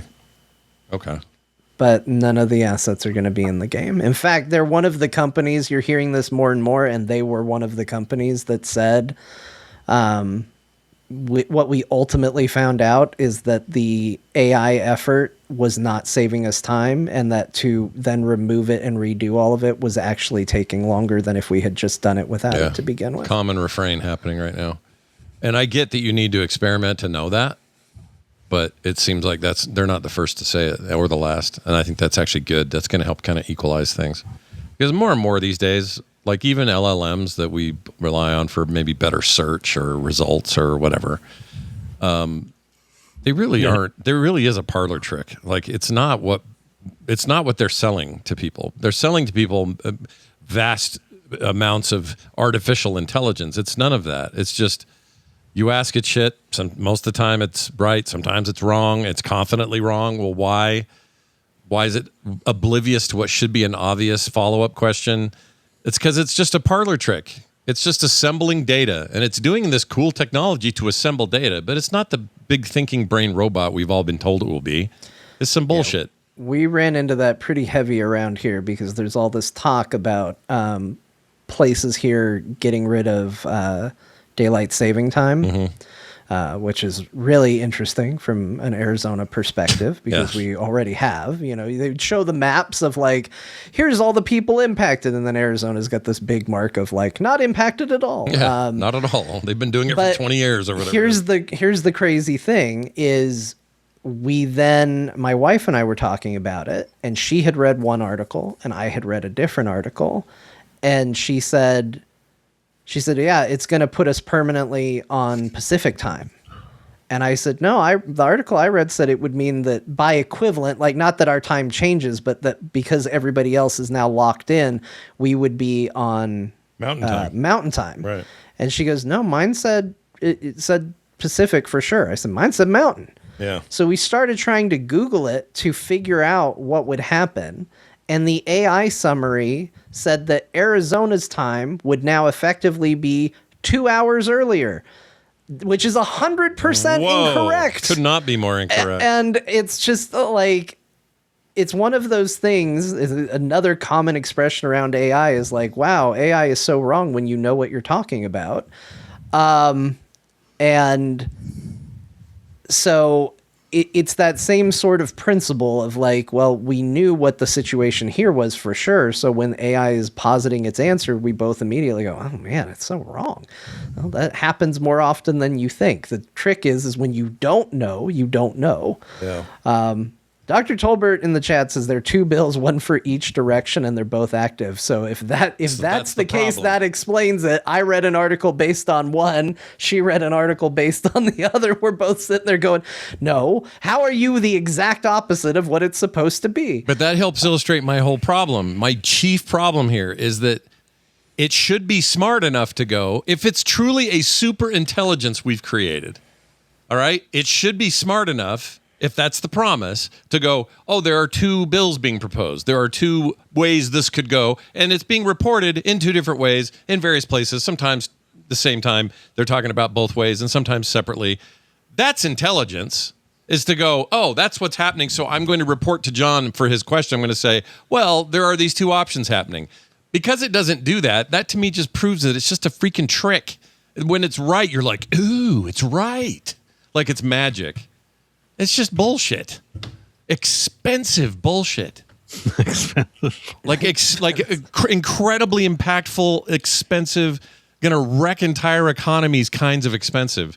And yet here we are just going, woo, data center it up. RAM's expensive. Like, what are we even doing? Because 4 or 5 guys are going, oh, we're really close to AGR, whatever it's called. The ultimate, it's gonna be self-thinking. No, it isn't. It can't even tell John what time zone he's gonna be in. In fact, the answer should be really simple, and it got it somehow wrong. It's so dumb sometimes. I think we've all been duped to some degree, and we need to start acknowledging that. Anyway, moving on. Good job, Sega. Tell me what your game's like. I can't wait. Good gob. Good gob. Well, you didn't name the other games that are going to be there. Oh, yeah, Stranger Than Heaven, Persona 4 Revival, and Total War Warhammer 40K. Yes. That's the one. Yes. None of these have been announced for Switch. Because the reason I'm saying that is because this is actually on a Switch site that I'm getting some of the best information about what's coming. But none of these are coming to that as far as we know. What weird stunt do you think Stranger Than Heaven's going to pull out this time? Oh my gosh. Who's it going to bring back from the dead? Yeah, or just maybe even something a little different. Maybe not a posthumous. Maybe a... I noticed their health. Did you guys see the gameplay footage they showed? Their health bars are now little pie charts above their heads. So it's. Oh, I didn't notice that. So when you're knocking them down, you're seeing like the little tick down of a pie chart. Like a bomb, like almost like a bomb timer. Knock the pie out of them. Like, not since Mario 64. It's just an odd choice from a UI, UX perspective, but whatever. Yeah, because it blocks more of the graphics. Big circle. Chad says Biggie Smalls is who they're going to add next. Yeah, Biggie Smalls is coming. Kurt Cobain they're going to bring back. It's going to be great. I was thinking more like Meatloaf. At least Meatloaf doesn't have like a controversial death in the way Tupac does, you know? It's just like died of getting old and fat. Right. But you know, he's a legend in movies. He's in Spice World. That's why I thought of him. He is in Spice World, yeah. Really? So Meatloaf is. Okay. He drives the bus. All right. I just remember him. Like, he was on some reality show. I don't even know what the show was, but it was a clip where him and Gary Busey were fighting. That was amazing. Yeah. I don't know what show. Gary Busey and the Yakuza. I'm pretty sure I watched that, like, not a clip, but watched it when it aired. What was the show? I don't remember what it was, but I'm fairly certain I saw that fight, and I'm fairly certain I saw it on network TV. I thought you were about to say you were there. Oh, was it The Apprentice? Really? It was the. That sounds about right. Sounds about right. Oh man, I hate that I remember a thing from that thing. Anyway, well, there you go. Back then, we thought we didn't realize Gary Busey was as psycho as he was. You're like, oh, it's the character actor. No, I think we had an idea. He was. No, we knew because they had already done the Gary Busey show, and like that was a wild show on Comedy Central where he'd just take people out in the woods and be like, "All right, now we're out here in the woods, and we're gonna have to use tact. That stands for tactile aggression, camaraderie, and titties." And he would just say these things, and you're like, "Oh my god, this man is crazy." I'm gonna eat your endocrine system and stuff like that. He's a psycho. Although it wasn't that show also. My name is Mr. Joshua. There was some claim that show was fixed or something, or was made up, or what, the Gary Busey show? Yeah, there was some controversy. I kind of feel like it would be. It seemed a little too. Like the ending was too out there, and everyone went, "Wait a minute!" And then there was like it ended with Gary Busey being abducted by aliens that looked just like him. People are like, I don't think this is real. It was enough to make them raise an eyebrow. Like, I know his son looks just like him, but the race of alien beings, this is too far from me. Jake Busey. I don't know why his name came to me so quick. Anyway. He's in Starship Troopers. He is. He's doing his part, as they say. All right. Where are we here? Oh, we do have time for maybe one or two of these. So I'll tell you what I'm going to play. I'm actually going to focus. Mailbag episode. Mailbag episode. We're going to get two. Yep. We'll speed run them. You want to speed run them? Yeah, let's speed run them. All right. This first one I'm going to save because it's deserving of more discussion. So we're keeping that for next week. Save anything that deserves discussion. Let's start from this phone. So we'll do a speed run of a phone call. Here's the first one. This is from Tonda Gosa. It's about gacha games. Hey guys, it's Tonda. It was great meeting you all at Nerdtacular. I recall Scott mentioning that he likes the style and gameplay of gacha games, but not the monetization part of it. Well, an early copy of a game fell into my hands, and although I can't say too much about it due to NDA, I will say this. I think this is exactly what Scott's been looking for. It's called Dragon Sword Awakening, and it's releasing on July 22nd for $30 on Steam. It was originally a gacha game, but they turned it into a single-player game, removing all the gacha game elements. You can unlock everything just by playing, except for some cosmetic stuff that's coming in DLC. And I've been pretty addicted to it lately, so be sure to check it out. Love the show and everything you guys do to make it awesome.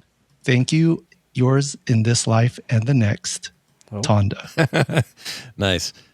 This looks really nice. Look at this. I already wishlisted this. I was already aware of it, actually. I'll wishlist it too. I was unaware about it. It looked pretty good in anime, and I don't know. I was curious. Combat looks fun. But I feel like we should reward these people somehow. Yeah, maybe buy their game. We'll see. Yeah, who knows? But it looked interesting, and it looked non-gacha, but looked like that style of animation. Reminds me of the Grand Brew Fantasy Relink or D-Link or whatever the hell it's called. The D-Link. It's a router. Combat animation seemed pretty decent as well. So yeah, is it real time or turn based? Do we know?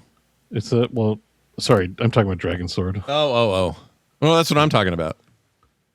It's a third person action RPG. Is it? Okay. I just didn't know it was turn-based combat. I couldn't tell. It's a standalone box price, I think. I hope. Not a gacha game. Yeah, he says it's coming out for money. But the way they have it listed is action, adventure, RPG, open world, anime, JRPG. So I don't know what that means about the combat. You can ride around on a fancy cat with wings. That looked like real-time combat right there. So I think we're good. Yeah, it's real-time. I would try this game. Hell yeah. Try it. Hell yeah. It looks good. It actually looks like pretty sweet. It looks all right. Is it a Chinese developer? Hound 13? Hound 13. I don't know. What else have they done here? Nothing, it says. Top sellers, upcoming. They just have the upcoming. Okay. Well, all right, quick fire, speed run. Oh, yeah, we're not really speed running this. Here's the second one. It's Korean developer. No, we can't correct ourselves. We got to keep going. That's right, Koreans. All right, Charles. We got Charles with a 37-second thank you. Here it is. Hello, John, Scott, and Bo. I'm a long-time listener, and I want to thank you for getting me through my stroke. I'm at the moment in the hospital, listening to you three chuckleheads and making a case for the one-button rotation in World of Warcraft. It's the one thing that's keeping me playing at the moment, since my left side is unresponsive. It will return with some work, but in the meantime, listening to you three makes me very happy and helps me through this hard time. Thank you. I'll even stop before. That's so nice. I didn't know it was such a serious call, though. I didn't realize it was like the sad thing, a stroke. I'm glad you played it. Yeah. Well, no, I'm glad we did, and I'm really sorry, Charles. I hope you're doing good and quickly improve. But stroke is that ain't no fun. Laughing matter, no, and it's good. It's nice that the one good use case for the one button rotation. To allow people to enjoy World of Warcraft still, even after in that state. Yeah, that really puts that in perspective. Things are going okay because that's a very scary thing, but sounds like he's hanging in there. So we're happy you're still with us. Yeah, and I'm glad the show provides some escape from all this, and I hope it's a quick a quick physical therapy for you. What a call to pick for rapid fire. Yeah, that's what I mean. I don't know. I don't know. I don't want to rapid this call. We give it the time it needs. But this next guy's name is Whiny Boy, and I don't think this one. I don't think this one is too bad, or this one isn't going to make us feel sad. So here it is. Hey guys, Whiny Boy 4 here, and I just wanted to complain and put my notes in for your YouTube and podcast show. So why have a spoiler baron when all Bo is going to do is just spoil anything anyway? Anytime I'm listening to games he played, he always just drops spoilers like they're nothing. I'm glad Scott and John will pick on it occasionally, but holy crap. Anyway, love the show, guys. I'm going to keep listening and destroy myself. Bye. Okay. The way that ended was really good. Well, good news. What's the gentleman's name? Sorry. Whiny Boy 4. Bo doesn't play video games anymore. Yeah, Bo's he just out. plays one and there's no spoilers. Nightreign and there's no spoilers. So see, I'm thinking of the listeners, guys. Sure. I'm sure that's all that is. Games that are like ongoing games without a story. So. Listen, Whiny Boy 4, we get it. Spoiler culture is a complicated thing, and it can happen. We're podcasting for 4 hours. Like, I lack the mental discipline for this kind of like, don't talk around the thing. Yeah.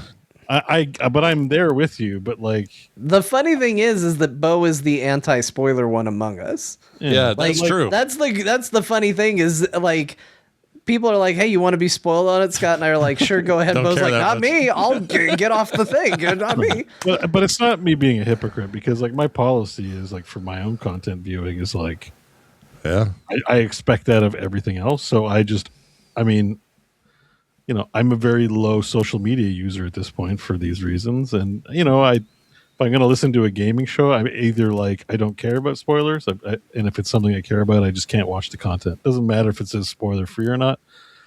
You never know what's a spoiler to someone and to someone else. Sure. I do sort of have that policy of being avoidant, but I get it. It's hard if you have a gaming podcast that's a weekly habit and they keep doing it. So I apologize. I'm sorry. No, you're all good. Whiny Boy will be okay. But I lack a lot of like discipline in life in many fields. So, I'm sorry. I like his whole your podcast YouTube show. I like that. That was great. He must be a YouTube viewer. Yeah, might be.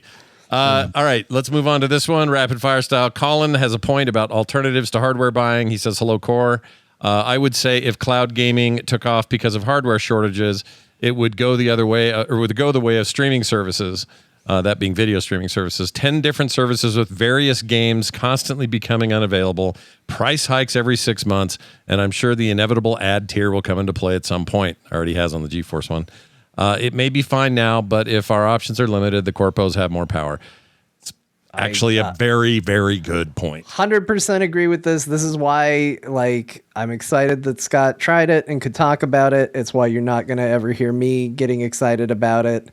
Not because I don't think that it's a cool path, but to me, it's a path that leads to this. Yeah. You know what I mean? Like, we should be pissed off about hardware prices. Like, there are people that are always like, why are you guys always getting angry about this stuff?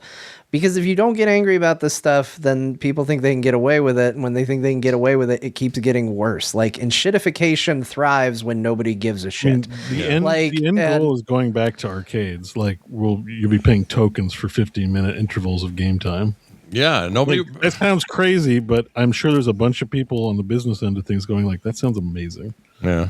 Oh, of course they do. No, you guys. That way we don't got to make like skin. We don't got to pay somebody. All you got to do is like charge for access. It's amazing. Let's have the world like that again, please. Yeah, and if it meant, here's the problem. This is why I think John's absolutely right about his take.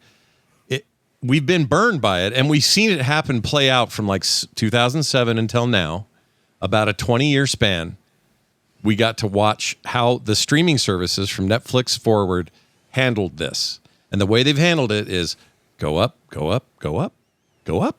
And then just when you think they've gone up enough, they go up a little more. And then they collude. There is collusion happening in that business, whether you want to believe it or not. There is. They're all talking to each other, and they're all trying to sell each other's services now through each other. Prime's trying to get you on HBO, while Hulu's trying to get you on, not just Disney because they own it, but like other services. They're all they're all basically creating the cable problem again, and they're doing it willingly. Yeah, and so we've gotten burned by it. We had a Canadian alternative to Prime, or we had Crave, which had a lot of HBO stuff. They had contracts with that. As far as I know, Crave either doesn't exist. It's all on Amazon now. Like if I want to, I go to Crave .com, I think, or .ca.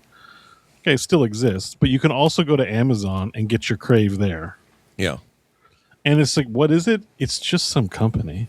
Yeah. That serves Canadian customers because of, contracts having to be, geo-located or whatever the term is for it.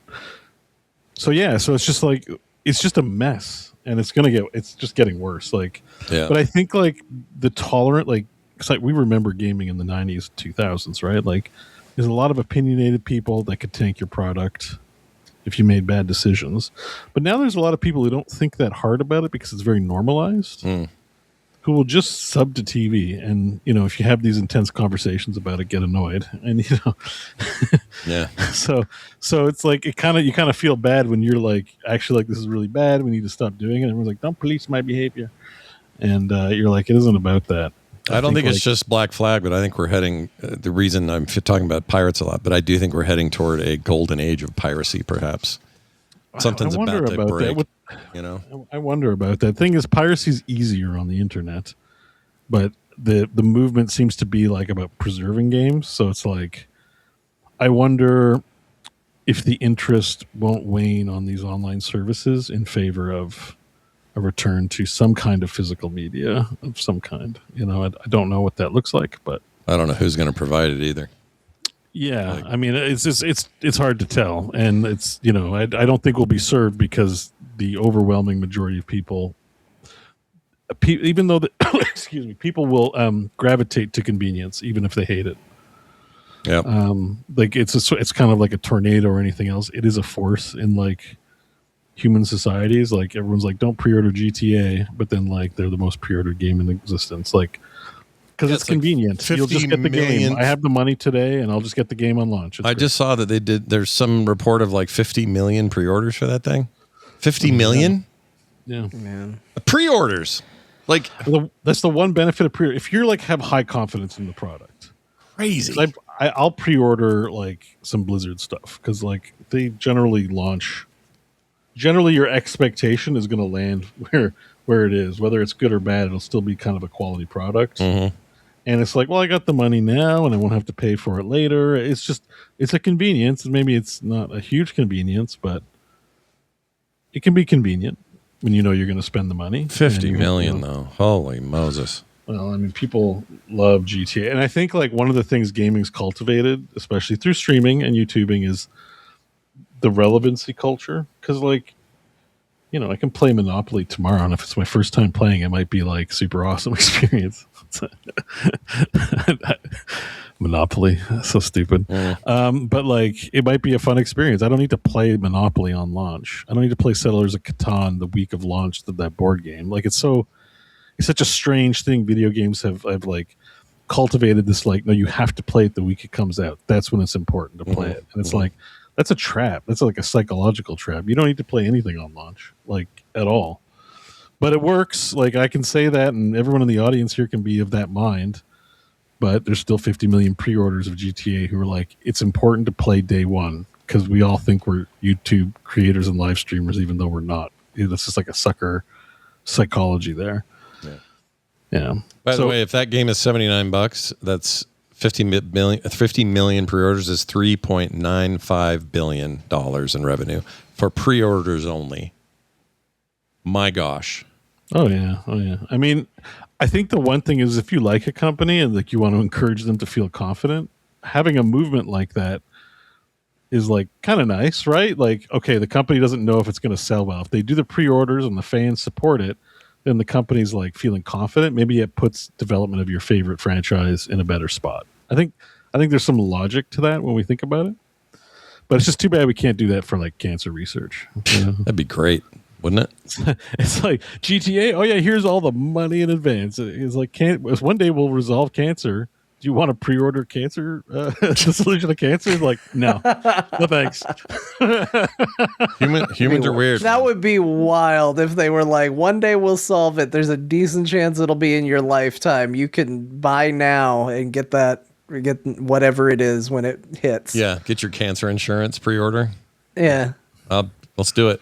I mean, it kind of is what insurance is, but insurance is a whole other bag of worms. I'm talking about I dropped $60 and now I'm cancer free. Yeah. We all did it. Yeah. I'll pay $79. I ain't buying the collector's edition of the cancer. You get a free cancer statue and horse armor DLC. I mean, it's a rough comparison, but it kind of holds in terms of like, we do eventually solve things. It is kind of a pre-order. Dr. Tolbert, who deals with insurance every day, all day, says if insurance worked like a pre-order, we'd be in a lot better shape. Yeah. Yes, I've worked in medical insurance for a large part of my life. Pre-ordering would be a better model.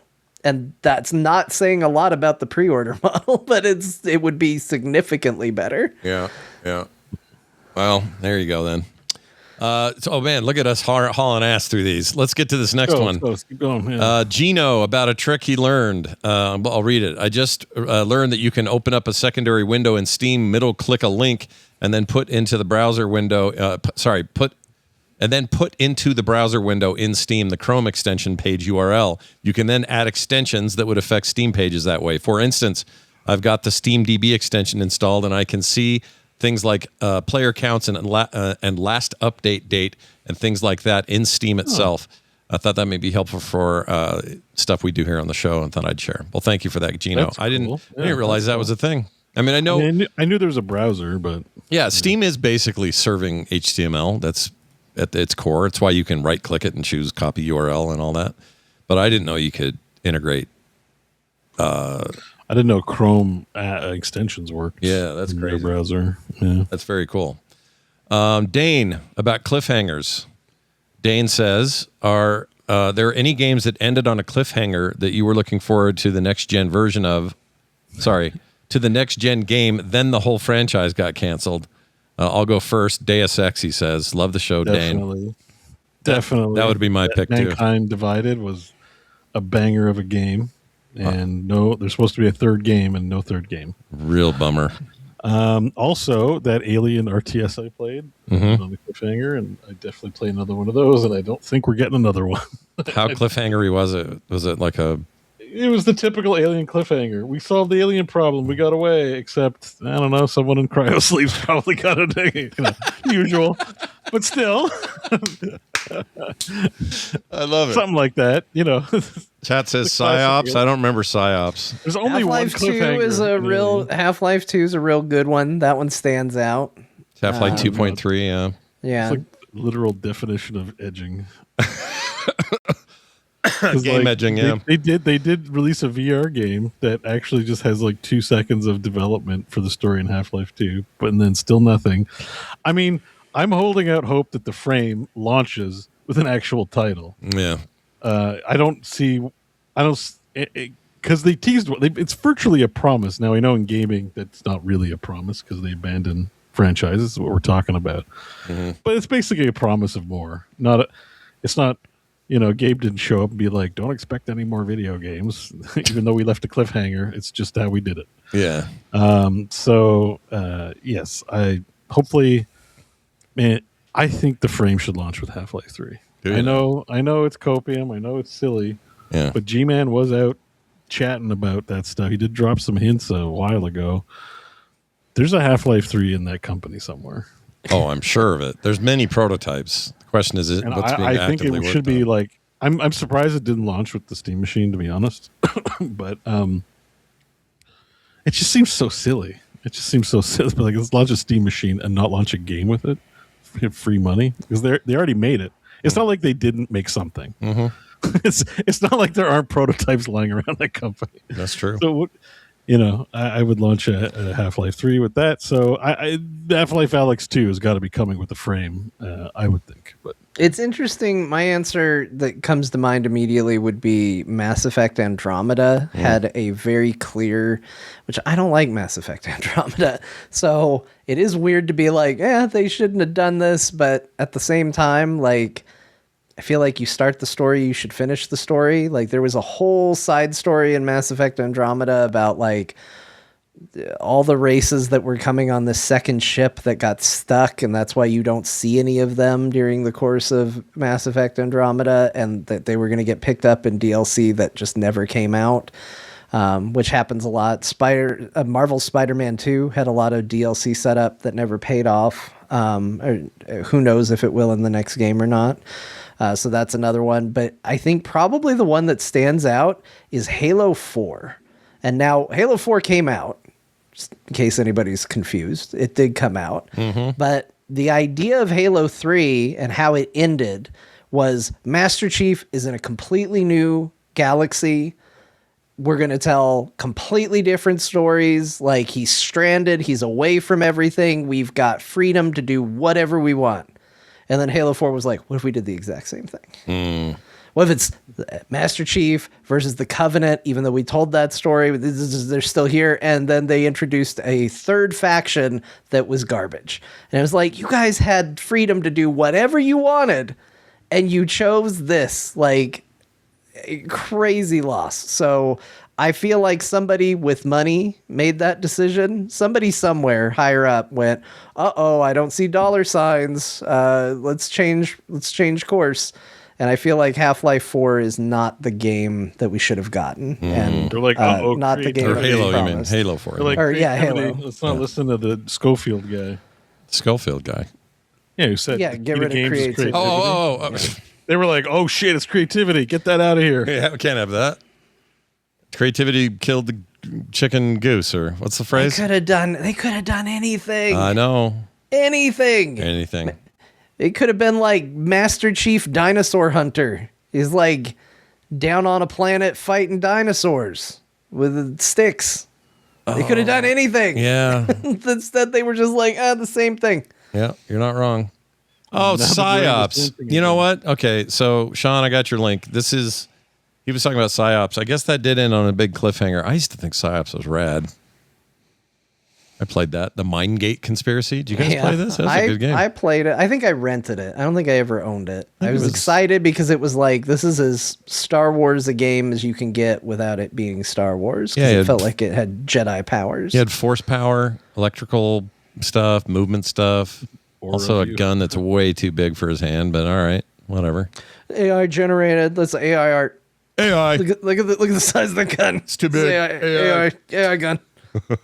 You know what's almost the worst thing about AI is false positives from people who just use it as their default. It's like, I watched the guy on TikTok doing a magic trick. It was a pretty good magic trick. And it's one I've seen before, and I think I even know how they do it, but it's still impressive just on the face of it. And I go check the comments. First 20 comments are just AI. I'm like, all right. That's also lazy, you know? Like, do some work out there, people. We live in a society. Do some work before you comment at 3 a.m. on the toilet. That's right. Some TikTok video shit. That's right. And if you want to, even better thing to do right now is to email us or contact us like all these people did, and share with us your hot feelings that you've got. Show@core.show. You can send emails there, or you can voice line or text us at 10hams.com. All our details are at frogpants.com/core. That's going to do it for us, except for a chance for a letter home on the games we played. Let's hear it, John. My dearest Martha, what are we doing here today? What are we doing here any day? For we have set out on the mission of playing video games. And these are the video games we played. The Adventures of Elliot. The Millennium Tales. Millennium? Black Flag Resynced. That's Assassin's Creed. Moonlight and Sunshine. No, I'm not talking about a romantic evening, Martha. That is the name of something Scott talked about. It lets you play your games remotely using one powerful PC and one slightly less powerful PC or mobile device. Yeah. It's a kind of newfangled technology that might one day change the world, Martha. If we can all put our feelings aside and just have a little fun every now and then. Speaking of fun, Palworld. It's a game where you can survive with the help of pals, which are definitely not Pokemon. Denshattack is a game where you are a train doing sick flips and stuff. That's a real video game, Martha, in 2026. We also talked about Stellar Blade again. We see you, YouTube. We talked about it again. Deal with it. EverQuest Legends, Fortnite, Astro's Playroom. And Bo continued to play Elden Ring Nightreign for the 576th week in a row. Wow. Yours in this life and the next. Frog Pantaloons. That's era appropriate. Oh, wait, is there a number at the end? No number? 2. Oh, 2. All right. Fantastic. Always have a backup. Always have a backup. That's going to do it for us. Thank you for listening. And listen, if you enjoyed this show, well, you'll probably enjoy it again next week when we do it live here at 1 p.m. Mountain Time on a Thursday. Please come and join us and talk about whatever the hell's going on next week. I'll probably play more pirate stuff. That's going to do it for us, for me and for John and for Bo. We'll see you next time.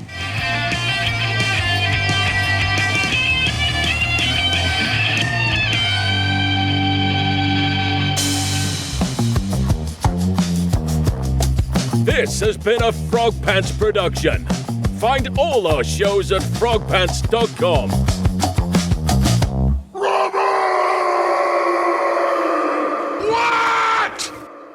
I love that combo.